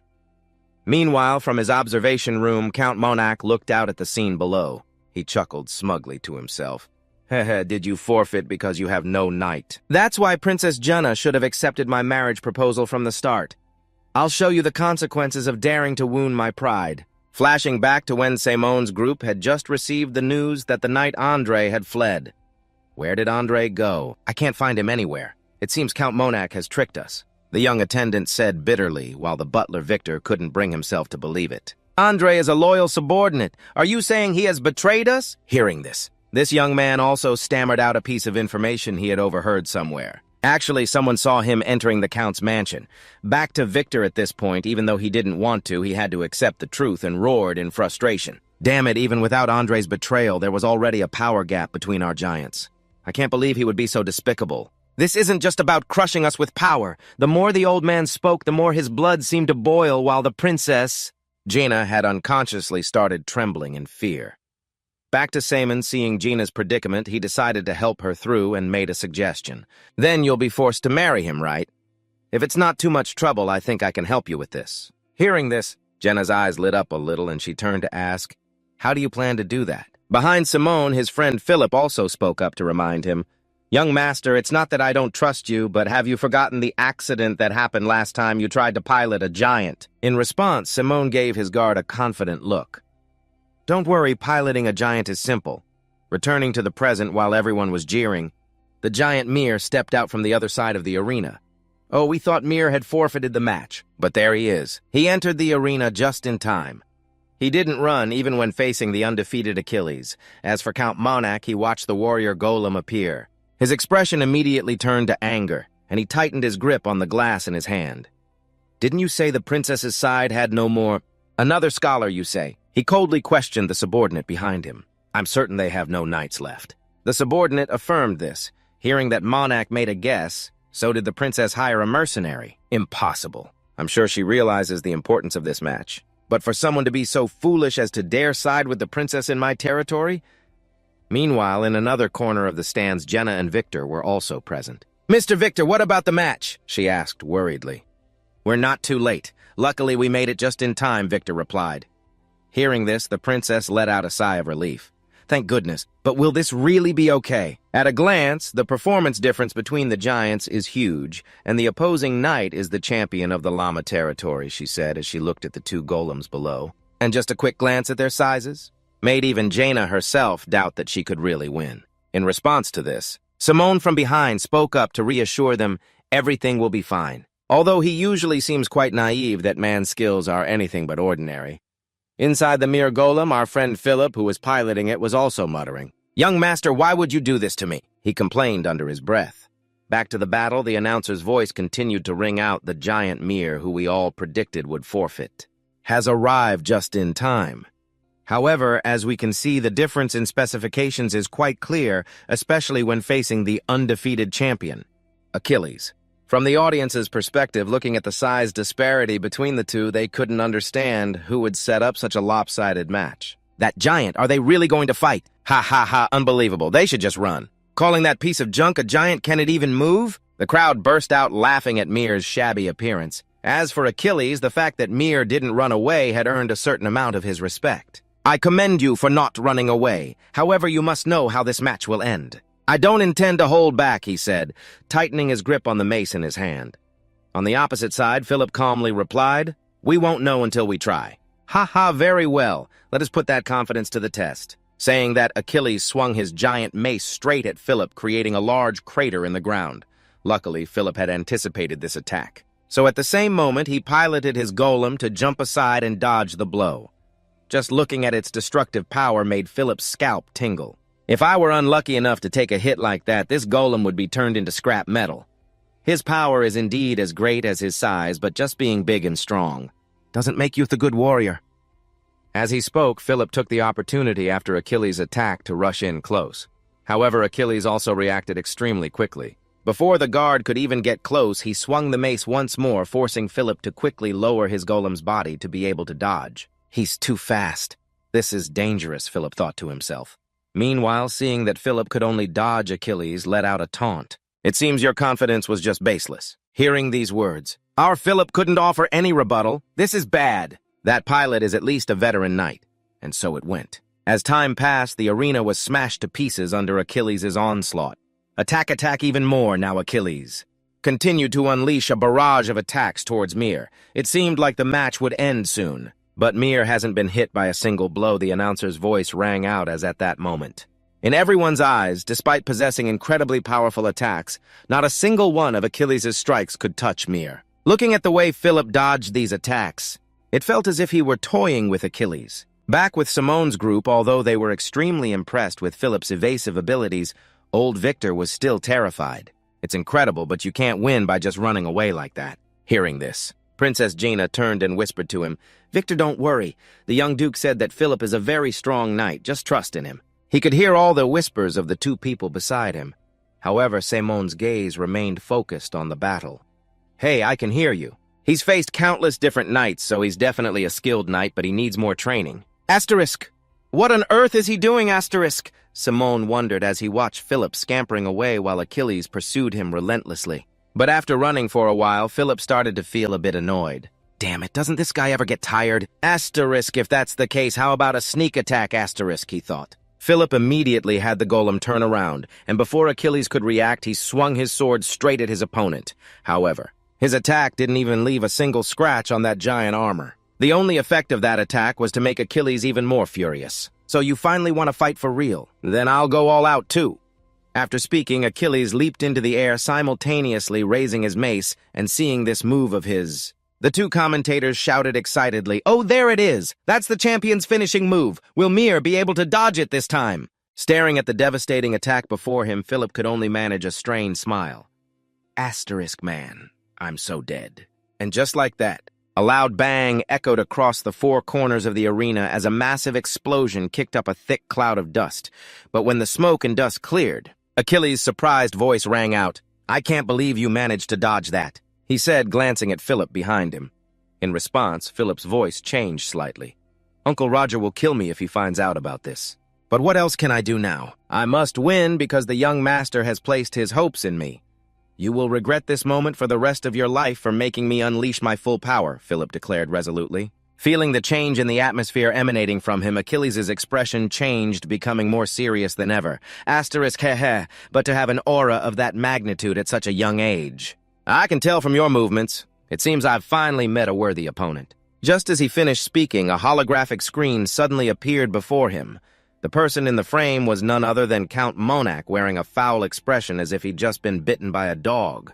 "What the hell are you doing struggling against that piece of trash? Are you insane? You know the consequences if you lose, don't you?" He gritted his teeth and shouted, "I apologize for disappointing you, my lord. From now on, I will give you the performance you requested," he said. It's unknown what the knight did, but Achilles' golem erupted with a powerful aura, blowing away all the surrounding dust. Then he powered up his legs and charged forward. "Let's have a fair fight another day." Having said that, Achilles brought his mace back, preparing to deliver a heaven-shattering blow. Seeing this, Philip on the other side had the same thought. "Sorry, I'm busy too. I can't take on another match." After that, before everyone's eyes, the devastating blow from Achilles came crashing down, making the entire arena seem to tremble for a moment. But the blow only hit the ground. The figure of the golem Mir was nowhere to be seen. "It's vanished," Achilles said curiously, before he realized that his own right arm had been severed. Stunned, he looked at Philip's current form, and a certain memory resurfaced in his mind. This aura and this speed, could it be Asterisk? I remember now. Asterisk. He disappeared 3 years ago. The undefeated legend of the giant arena. The Black Knight's demon sword. Just as he finished the thought, Philip, controlling Mir, charged forward. He unleashed a slash that cut through Achilles' body, officially putting an end to the battle. Staring at the shocking outcome, the two announcers were frozen for 2 seconds before they could declare the result. Incredible, something completely unexpected has happened. Achilles is incapacitated. In the blink of an eye, the winner is Mir the underdog. Hearing this unexpected result, the crowd on all 4 sides began to roar the name Mir, echoing throughout the arena. Meanwhile, down below, Achilles' laughter rang out. "Ha ha, to think I'd meet the Black Knight here." Hearing this, Philip turned slightly and asked, "You know me. I fought you at the Royal Arena 3 years ago. You disappeared after a 6-win streak. Why have you appeared here?" Achilles asked. "Well, I'm a Black Knight. Helping people is normal for me, isn't it?" Philip said with a shrug before asking Achilles a favor. "Sorry, but can you keep it a secret that I'm the Black Knight?" Sure. "I'm getting fired anyway," Achilles replied nonchalantly, which made Philip feel a bit guilty. "Really? Well, I'm sorry about that." Cutting to the stands above the old man, Victor saw that Philip had won. He couldn't hold back his tears. "Princess, we won." The old man spoke through his tears, and beside him, Princess Gina couldn't hide the joy on her face. "Oh, Victor, why are you crying on such a joyous occasion?" As she spoke, she couldn't hold back her own tears. Watching the two of them, Simone gave a slight smile and quietly left the stands. Asterisk rose, "It seems this will be fine. Anyway, I can finally leave this place with peace of mind." Next, Simone quickly walked over to a board listing the betting odds for the matches, and looked at the odds for the battle between Philip and Achilles. Simone grinned so widely he couldn't close his mouth. Asterisk. No matter how many times I think about it, gambling is all about riding the wave. The odds on Mir were 21-1. I bet the entire 10,000 pesos I had. Asterisk. This world really makes it easy to earn money. To summarize the money Simone earned this time. Total income from selling statues was 3,000 pesos. Taking that to gamble, Simone earned another 3,000 pesos for a total of 6,000 pesos. Income from the previous giant matches was 4,000 pesos. That brought his total income to 10,000 pesos, which multiplied by 21 after Philip's victory came to a grand total of 210,000 pesos. Time passed quickly and the scene changed to the harbor, because they had finished everything they needed to do here. Simone and Philip were thus preparing to leave this place. Before they parted ways, Jenna and Victor came to see them off. "I suppose it's time for us to leave." Simone spoke up. Hearing that, Princess Jaina nodded. "We can't thank you enough for everything you've done. You don't need to worry about that. All we did was help out within our means." Simone waved his hand dismissively, but Princess Gina still looked regretful. "But helping us like this, I must have been very difficult. We wish we could express our gratitude properly." As for Simone, he was helping Jenna for his own ideals. He wasn't expecting any reward. Haha, it's all right. I think you've already given us more than enough. If we hadn't met you, we would never have earned this much. To be honest, I'd love to stay here longer, but we've caused such a big commotion. I think it's better that we leave before my identity is exposed, Simone explained calmly, and the intelligent princess quickly understood the issue. After all, Simone and his companion had fought the guards to help her. Oh, now I see the full picture. I hope I haven't made things too complicated for you, she said, her voice tinged with guilt. But Simone wasn't too worried about it. After all, he was about to disappear from this island anyway. There's no need to worry about us. However, I think it would be better for you to leave this area as soon as possible, if he's willing to go to such lengths. He won't give up that easily. He's likely already planning his next move. Simone advised, and the old butler Victor completely agreed with this suggestion. That's right, Princess. We need to leave while Count Monac has no reason to keep us here. Simone added to the old man's words. I understand you're worried about the refugees, but even if you stay here, there's nothing you can do to help all of them. For the sake of a better future, I think it would be wiser for you to take a step back for now. Before he could finish, the princess suddenly cut in, I've come to my senses. However, this will be quite difficult for me. I may seem stubborn and foolish right now, but I cannot abandon my people when they have no one else to rely on, even if it's only a little. I want to help as many of them as possible. Her eyes were filled with determination as she spoke. Simone was a little taken aback, but he quickly broke into a smile and nodded. I understand. In that case, please stay safe. Saying that, he also extended his hand forward, and the princess reached out her small hand, grasped his firmly, and replied, I hope you also return safely from your journey. Thank you. I look forward to the day we meet again. After saying goodbye to the princess's group, Simone and Philip quickly boarded a ship to leave the island. Since you've solved such a big problem, all that's left is to return to our homeland and be bestowed the title of hero. But why did you bring those fools along? You should have scammed them out of their money, Philip said, glancing at the two mechanics they had met at the mere Golem's location. Our friend Philip still hadn't forgotten the 10,000 peso bet with them. In response to this question, Simone shrugged and reminded him, Didn't you say that? We don't have any Golem technicians in our territory. Let's see. We really don't have any right now, Philip admitted. Then how can we use the giant without anyone to repair it? Simone said with a sidelong glance. However, this statement surprised Philip a bit because he had seen Simone fix it with his own eyes. A golem that had been broken down for ages. Can't you fix it yourself? Philip asked, and to this question, Simone didn't know if Philip was pretending to be stupid or was genuinely an idiot. Are you an idiot? Do you know how to restore and repair a mana stone by yourself? Now you know why. You're still at the bottom of the chain of command. Shut up and go protect our cargo, Simone yelled, leaving our friend Philip to only weep and wail. The young master is truly cruel. Time passed quickly. The scene changes to the Lacan family mansion. At this moment, the merchant Darren had arrived and was at the mansion preparing to collect their debt. Why have you come here to collect our belongings? I thought we still had time, Butler Hans said in confusion, watching as Darren's soldiers were collecting the family's belongings as collateral. Turning to Darren, who sneered upon hearing the question. Thanks for bringing that up. Young Master Lacan said he would pay off the debt like this. And I trusted him, but he betrayed that trust and fled in the middle of the night. So why should I wait? As he shouted, our friend Philip, who had just returned, appeared behind the old man like a ghost and spoke up, startling the fat man. You startled me. What is it? Hearing the question, Philip smiled and replied, My name is Philip. I am the young master's guardian knight. Upon hearing this, Darren's expression changed, and he asked again, A guardian knight. Why are you here alone? Where did the young master go? Actually, I'm here to deliver something. As he spoke, Philip's group opened several wooden chests, revealing the shimmering gold coins inside, dazzling Darren's greedy eyes. Impossible! In less than a week, he managed to earn over 30,000 pesos. Does that mean I can't take over his territory anymore? The more the merchant Darren thought about it, the more he had an existential crisis over Simone's money-making ability. Meanwhile, Philip, wanting to get rid of him quickly, shouted at his subordinates, You fools, can't you see Sir Darren here is busy? Hurry up and load the 30,000 pesos onto his carriage before we waste another second of his time. All right, all right. The two of them replied weakly and quickly loaded all the wooden chests onto the carriage. Meanwhile, seeing his plan fall apart, the fat man tried to salvage the situation. Now, there's no need to be in such a hurry. That's right, I'll wait to receive it directly from the young master. The old man stammered, and in response to this, Philip gave a slight smile, took out a piece of paper, and said, "This is a message from the young master for you, Sir Darren. Let's see. I assume you're already planning your next move, Darren.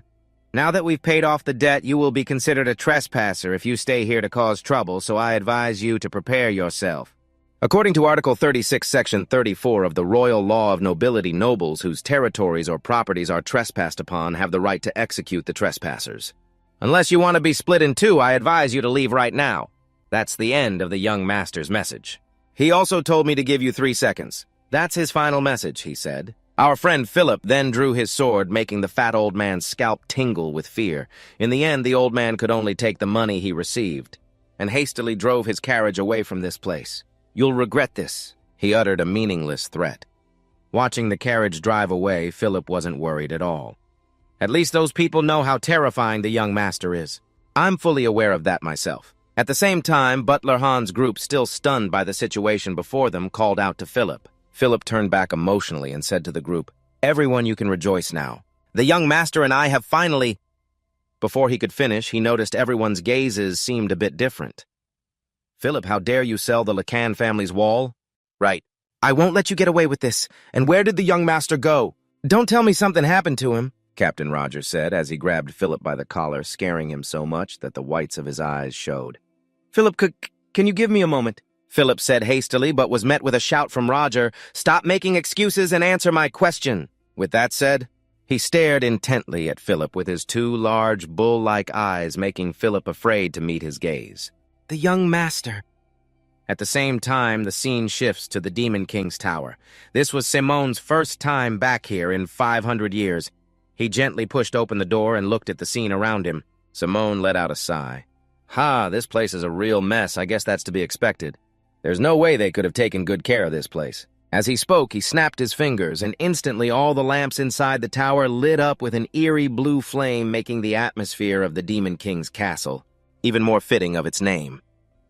"I suppose I should be thankful it's still standing after 500 years. As he said this, Simon noticed the red staircase to the side, and a memory surfaced. With his girlfriend, Katerina. "This is the last place that holds my memories of Katerina. No matter what happens, I will protect it. However, this is the most important thing. I hope this still works." Saying that, Simone placed his hand on a nearby wall and channeled his magic power into it. The wall then emitted a brilliant light, and soon a secret door opened before Simon's eyes. Seeing that it still worked, Simone exclaimed happily, "I knew it! Thanks to the skill of the dwarves, it still works perfectly, even after 500 years. Now then, should I take what is rightfully mine?" Simone muttered to himself, his eyes shining brightly. With determination and a bit of excitement, he looked at the secret space that had just appeared. Then Simone entered the secret corridor leading underground. As he walked, he muttered, "The best way to break a curse is to possess magic power stronger than the curse itself. Well, that's ancient advice. But for now, it's the only way." At this, Simone paused and stared at the door before him. He gently pushed it open. Inside the room was a glass container with a red stone floating inside. Seeing that everything in the room was intact and untouched, Simone nodded in satisfaction. "The last time I was here was 5 centuries ago. The room is well protected. I prefer this quiet atmosphere. It's been a long time, Demon Hornet," Simone said, staring at the red stone before him. This story goes back 5 centuries to the demon territory where Simone, with his power, had infiltrated this place all by himself. At that moment, he unleashed a death bullet technique, easily shattering the bodies of 2 demons that charged at him. After doing this, he also looked up in a certain direction and asked, "Are you the ruler of this place?" In response to the question, a small figure yawned listlessly. She was the High Demon Howard. "I heard you've taken down a few strongholds. I thought it would be some level 8 old man, but you're so young I'm a bit disappointed. Anyway, a human like you is quite interesting. I'm so moved that I'll do something for you. Call me whatever you wish. I'm merely satisfying your curiosity before you depart." Howard spoke with an incredibly confident tone, as if she had Simone in the bag, while our protagonist found her to be quite talkative. He felt it was a bit annoying. "You're the most talkative high demon I've ever met. Do demons get more talkative the higher their level?" He let out a sigh as if disappointed, and naturally his somewhat disdainful words enraged Howard.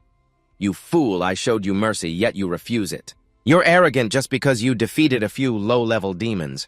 I'll show you that the demons here are completely different from the ones you faced before," following her words. The surrounding minions tightened their grips on their weapons, emitting a dangerous aura. However, Simone wasn't foolish enough to face this group alone. "Don't worry, I'm not crazy enough to enter the battlefield alone." Just as he finished speaking, a group of golems burst through the wall above him and charged in without a word. Both sides immediately clashed, and after an unknown amount of time, the final victory naturally belonged to Simone. Realizing she had been defeated, Howard voiced her own curiosity. "What do you plan to do by turning me into mana? Do you want to change the world or something?" He didn't answer the question. Seaman said coldly, "You don't need to know that." "Be reborn as mana," he said. It's unknown what kind of magic he used, but it caused the High Demon's entire body to turn into a red stone, which was the very stone he kept in this jar. Recalling the battle with her in the past, he sighed inwardly. The whole process of defeating her was several times harder than the others. If you absorb mana improperly, you can go mad. I've witnessed people turn into hideous creatures because of it. Back then, I still couldn't absorb it. But by the time I learned the proper way to safely absorb mana, I had already reached level 9 and no longer needed it. I never expected to need it now 5 centuries later. As he spoke, Simone casually tossed the stone into his mouth and swallowed it. Immediately after, an intense pain racked his body. It caused him to cry out in agony. Then in a daze, Simone's consciousness was transported to a desert-like space. Is this the mental realm? It seems I wasn't devoured by the mana Simone guessed inwardly. Next, he spotted the figure of Howard ahead, and she had spotted him too. However, Howard didn't recognize Simone's current appearance. Who are you? She asked simultaneously, releasing her aura. Simone's face contorted from the pressure she created, which was hard to bear in his current body. It's been 500 years and she still has this much mana. Still holding on, huh? Thinking this? Simone spoke up. I came here to borrow. Before he could finish, a glint appeared in Howard's eyes as she quickly deduced Simone's identity. You're him, she said, and her body shot forward faster than an arrow, instantly grabbing Simone by the throat and pinning him to the ground with incredible ease. It even surprised herself. What is this? You're this weak now. I almost didn't recognize you. So why have you come here? I told you. I need to borrow your vessel, Simone said through gritted teeth, which made the High Demon above him burst out laughing at the audacious thought. Ha ha, is that so? But are you sure with this feeble body? You can even use it. The enemy who imprisoned me here for centuries comes crawling back so pathetically, craving my power. Interesting, isn't it? As the High Demon spoke, her hand like an iron vice slowly tightened around Simon's neck, making him feel as if his head was about to be torn off. Damn it, she's going to crush my neck, he thought. To handle the immediate situation, Simone started talking to distract her. Does this seem right? I came here to make a proposition, and you're just going to dispose of me like this. As he spoke, Simone calculated inwardly. She wants to use my body as a source of magic so she won't harm me, he thought. And indeed, it was just as he had predicted. After hearing Simone's words, the female demon released his neck. A proposition, you say? Well, at least I'll acknowledge your courage. But now that your magic circle is broken, can you even withstand my power? Hearing this, Simone replied nonchalantly. If I can't, then just take over my body. You've been trapped here for centuries. You have nothing to lose, right? He wondered if there was a simpler solution. As if on cue, she snapped her fingers and immediately streams of black and red mana like venomous snakes shot out and coiled tightly around his limbs. I will play with you for as long as I was imprisoned here. Shouldn't you at least be able to endure this much? Howard said with amusement while Simone analyzed the power affecting his body. Is this mind control, he thought? But it was only for a few seconds before Howard noticed and began to increase the power of these black mana threads, causing Simone to scream in agony. You still have time to think, huh? Brought down by mind magic. Where has all your pride gone? She said gleefully. After hearing her, Simone managed a crooked smile. You're as noisy as ever, huh? Howard's expression shifted slightly, and she asked in a cold voice, Is running your mouth all you can do? Do you think you still possess the same amount of mana and magic circles as in the past? Across from her, Simone replied indifferently, Even though I've become powerless with my broken magic circle, I, who reached the 9th magic circle with dark magic, will never fall to this kind of mind control magic. As he said this, Simon's figure suddenly vanished before Howard's eyes. Then his past self appeared, but in a giant form. He also reached out his hand towards the High Demon, grabbing her small body and squeezing hard, causing Howard's vision to instantly go black. Next, because this was only the mental world very quickly, Howard's intact body reappeared, and with Simone having escaped her earlier mind control magic, she confirmed one thing. I knew it, you really are interesting. But I never expected you could actually reach the 9th magic circle, so you don't believe me. Shall we continue playing? Simone said with a smile, hearing that Howard wasn't foolish enough to play mind games with him anymore. Enough. What I mean is, even if you reached that level, you still couldn't change the world. In response to this criticism, Simone slowly stood up and asserted, "No, it's not over yet. I will definitely change this world," he said with eyes full of determination, looking at Howard. Seeing Simone so confident, her mood seemed to turn a little amused. "I don't know how well you can utilize my power, but if it's you the one who reached the 9th circle, then perhaps—" "Of course," Simone replied confidently. "Haha, confident, aren't you?" "That's right. Even if I took over your body, the 6th or 7th circle would be my limit. I'll let you crush the world," Howard said cheerfully before her body slowly dissolved into streams of black mana. "I guess I'll have to try my best not to disappoint you," Simone said with a smile. "Of course, this time you absolutely cannot fail," Howard instructed. And just like that, not long after Simone's consciousness returned to his body, next he casually used a type of magic called Black Flame, aiming it at the wall. Looking at its destructive power, he quickly deduced his current strength.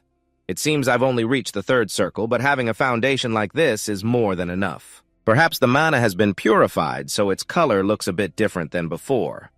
Anyway, if Howard had wanted to, she could have taken over my body. I must live up to her expectations," Simone muttered to himself and quickly left the secret room. As he walked, he thought about his next plan. "I already know the theory of awakening. I've grasped the essence of each circle now, so achieving the 9th circle should be easy. However, gathering the mana to reach the 9th circle will take a very long time, so I must act immediately." With this thought, Simone's steps became a little more hurried. Next, he opened another secret room. "You've been resting for 500 years. Get up and get to work." After saying this, Simone slammed his hand down onto the floor and created a complex magic circle. "Now you all will have to help me," Simone said with a smile, looking at the stone golems before him. Time passed quickly. The scene shifts to the territory of Count Monak. At this moment, the man who controlled the golem Achilles was being punished by him for his failure. "Milon, have you realized your mistake?" he asked in a cold voice. I apologize, my lord. Please forgive my failure," Milon hastily replied. Hearing this, the Count shrugged and continued, "Failure. Do you think it's just because of that match? No matter how I think about it, it's very strange.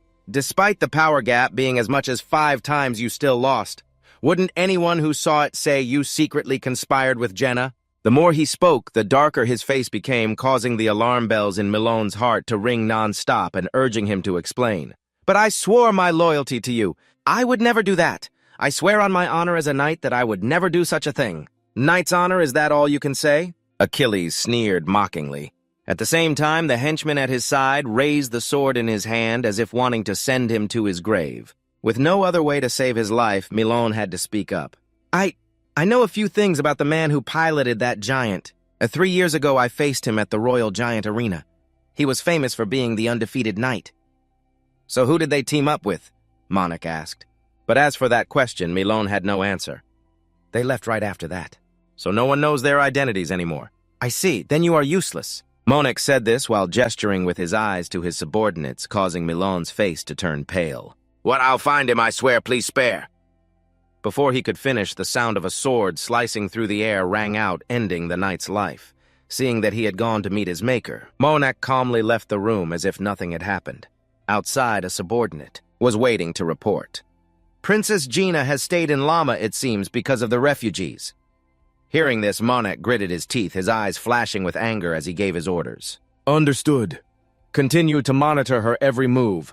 Also find the one who is controlling Milon. Find him at all costs. I must see him with my own eyes to see if he will hinder. My plans are not." As he spoke, the Count clenched his fists. Time passed and the scene shifts to a rundown area of a town. Looking at the door before him, Simone's voice rang out. From ancient times, the Lacan family flourished like a flowing river through fertile lands, surrounding them. But as time passed, most of the people left, leaving behind many deserted houses. There are 3 villages on the verge of becoming ghost towns. What do you think about this issue? As he spoke, Simone turned to look at the accountant Dickinson, who was tied up beside him, and then he slowly drew the sword at his side, making Dickinson so scared his face turned purple. "Young master, why are you doing this?" The old man said in panic, while Simone, continuously swinging the sword in his hand, replied, "Are you playing dumb?" Isn't this problem your fault? Hearing this, Dickinson hurriedly explained, I really did try my best, I'm serious. Hearing that, Simone glanced at him as if looking at an insect.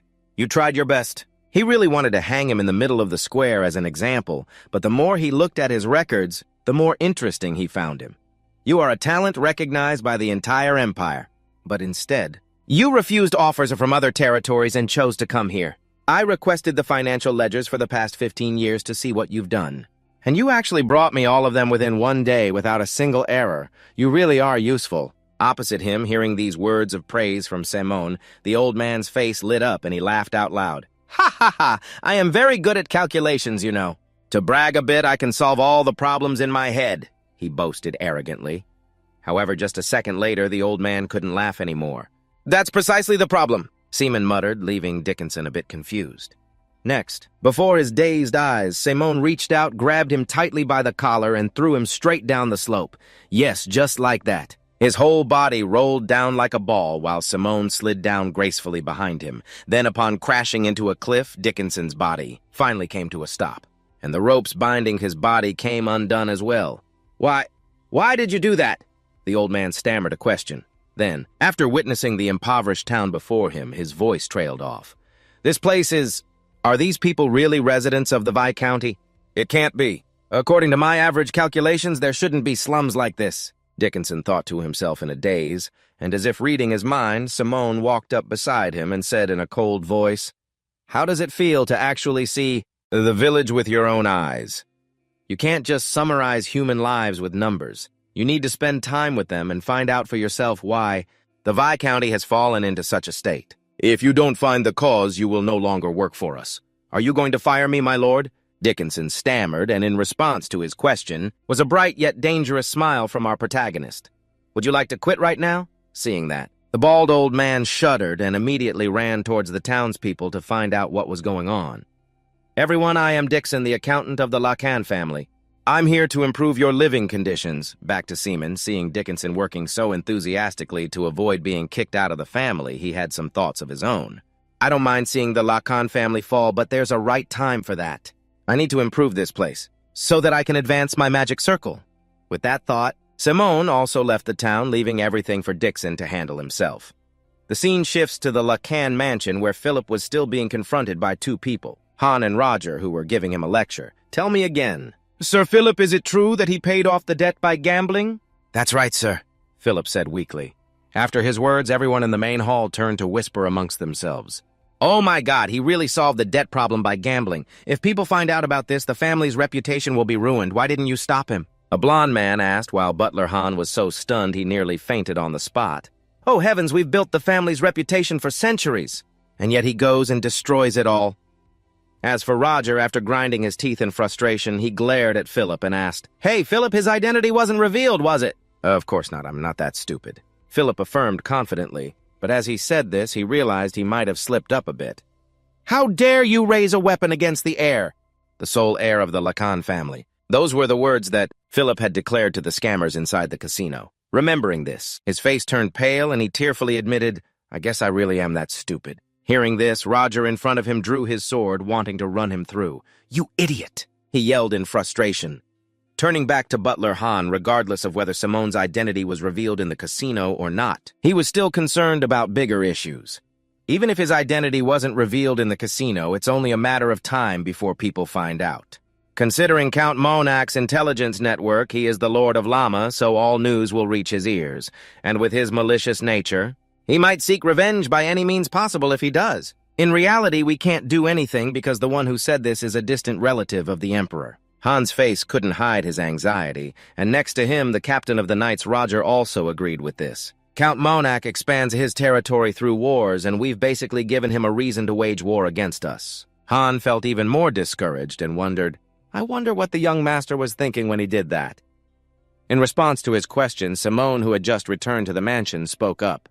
I can't listen to this anymore. Where are all the people who said the family's reputation was important? Are you suggesting we should just turn a blind eye to the evil deeds happening right before our eyes? Hearing this, Captain Roger at the front immediately retorted, We are just being realistic. Our military force is nothing compared to Count Monac's. We just want to inform you that your decision has put this entire family in danger. Back to Simone seeing these people still arguing so stubbornly, he proceeded to set each of them straight. Did you earn your hero titles by licking the boots of those in power? Weren't you all bestowed the title of hero because you fought for justice even in the most disadvantageous situations? In response to his sarcastic words, the butler Han, seeing the tense situation, hurriedly explained. The people here are doing their utmost for the Lacan family. How can you say such a thing? Without letting him finish, Simone glanced at him and asked directly, so have the problems been solved? And yet you all make a big deal about me gambling. This is a serious matter. If people find out that you paid off the debt with money earned from gambling, the Lacan family's reputation will suffer. Han tried to point out the problem, however. Faced with his vain honor, Simone couldn't contain his anger and pointed a finger straight at his face. That's enough! Does a good reputation solve famine? Your duty is to protect the people. The people of the Viscounty are starving to death and leaving, because they can't endure the living conditions, and yet you still can't get your priorities straight. How ignorant. I will not tolerate such behavior anymore. From now on, everything will change. If you think my orders are wrong, you are free to leave. And anyone who does not follow my orders will be dismissed, Simone said in an uncompromising tone, causing Han's expression to change as well. Young master, the people here have served the Lacan family for a very long time. He spoke up to salvage the situation. Simone sighed wearily after listening. Yes, and I don't like people with narrow-minded views. I will show you my resolve. Saying this, he turned to look at Philip, who had been helpful on this trip. Philip, you did very well on our trip. You are as skilled as a captain. Hearing these words, question marks appeared over Philip's head as he didn't understand why the topic had shifted to him. Me, I wouldn't say that, he stammered in response. Seeing this, Simone glanced at Roger and said in a voice full of hidden meaning, I think only a skilled person deserves to be the captain of the knights. Oh, what do you think about that, Roger? Hearing these words from the young master, Roger seemed to read his intention. Young master, are you trying to... Without letting him finish, Simone stated his purpose plainly. It's simple. The winner of a duel will be appointed as the knight captain. Turning back to Philip upon hearing this, he was already on the verge of tears. I can't do something like that. He is my uncle and the one who taught me how to use a sword. Beside them, for some reason, Roger felt a bit annoyed after hearing this. Be quiet, Philip, I understand. I haven't had a chance to prove my abilities to him yet. I hope you're as good as you say. Simone replied, so be it. The group then moved to the training grounds to watch them fight. Looking at his nephew before him, a hint of memory appeared on Roger's face. It's been a long time since we've fought, hasn't it? Just the two of us. In response, Philip also nodded. Yes, it's been several years. However, I'm very confused about all of this, so I just intend to give it my all, he said as he slowly drew his sword from its sheath. Meanwhile, Roger, on the other hand, had become a little interested. All right, this should be fun. Then after a pause of about 1 to 2 seconds, Philip gripped the sword in his hand and said hesitantly, Here I come. On the other side, Seaman, seeing Philip's face drenched in sweat, thought to himself, why does Philip seem so tense? Is Roger really that strong? After facing countless knights, I've learned that Philip is very strong. Returning to the battle after taking a deep breath to calm himself, Philip initiated his sword skill, dashing past Roger's body. However, his move was blocked very cleanly by the knight captain. It seems you've gotten better, Philip. Your skills have improved, he praised. Hearing that, Philip affirmed, I'm not the same as before, uncle. After speaking, Philip rushed towards him again at a wind-tearing speed. This time, instead of attacking rashly, he began to move around constantly to disorient Roger. Witnessing his speed, Roger was also a bit surprised. What's this? It seems you weren't just playing around, were you? Just as the words left his mouth, Philip's figure suddenly appeared behind him. However, his speed was still not fast enough to get past. This seasoned knight, I see. So there was a reason the young master praised you. However, to become the family's protecting blade, you need much more training. Saying that without even turning around, Roger easily grabbed Philip's collar. Then with a little force, he easily slammed his entire body. The young man onto the ground, creating a large crater in the floor. However, the attack wasn't over.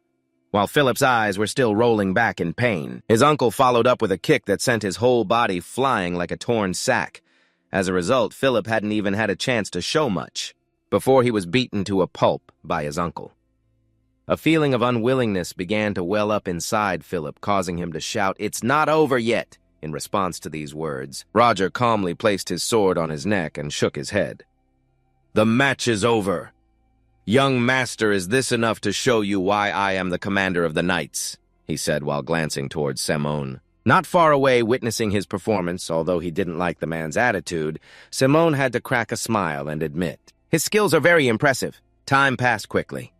The scene changes to the common training ground where the group of knights is training their endurance by jogging. And although the group at the back was exhausted and panting like dogs, Roger didn't let up.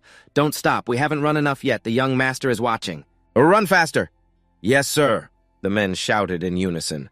Back to Simone, his mood was a bit irritated as he grumbled, "I didn't expect you to lose so easily. But Uncle Lacan is one of the 5 strongest swordsmen on the continent. So if someone targets me, then I can only wait to die," Simone said casually, leaving Philip with nothing to say but, "I'm sorry." Not paying attention to this, Simone's voice from ahead suddenly changed a bit. "Philip, when I decide to choose you as my official escort knight, make sure you do whatever it takes to fulfill that role." From behind, just with these words, Philip was moved to tears and gritted his teeth, promising, "I will do my best to become your protecting sword. I will show you that I am worthy of your trust. Then hurry up and join them in training." Simone smiled. "Yes, young master," Philip replied and quickly ran to the training grounds. Putting this matter aside, Simone glanced at the knights and nodded. Truly, the men among these 50 knights are considered veterans. I have to thank the lineage of this warrior family. It's not just Philip, but Roger as well. They are outstanding talents that almost anyone would want. If so, then I understand why the family is in this state. Time passed quickly until late afternoon. At this point, it was unknown what Simone had done, but Han's whole body was shaking as if having a seizure. "What is this? Do you know what you're doing? First it was the statues, and now you're selling the family treasures. Are you planning to cast aside our family's honor?" Han yelled, questioning him as he watched the servants carry the items out one by one. "If it can make money, I'll do it," Simone said nonchalantly, but Han could not accept these words. "Young master, why are you doing this?" he said, his whole body trembling violently as if he was trying to suppress his anger, and then he looked at his face, which looked like it was about to explode. Simone reluctantly explained, "The hero Lacan, who died 500 years ago, is of no use to us now. Just think about it. It's because of those rules that we keep clinging to. Everything done in the name of the hero Lacan is why the family has declined to its current state. It's all because of people like you. The name of the family has fallen impossible." "If it weren't for the Demon King's curse," old Han retorted.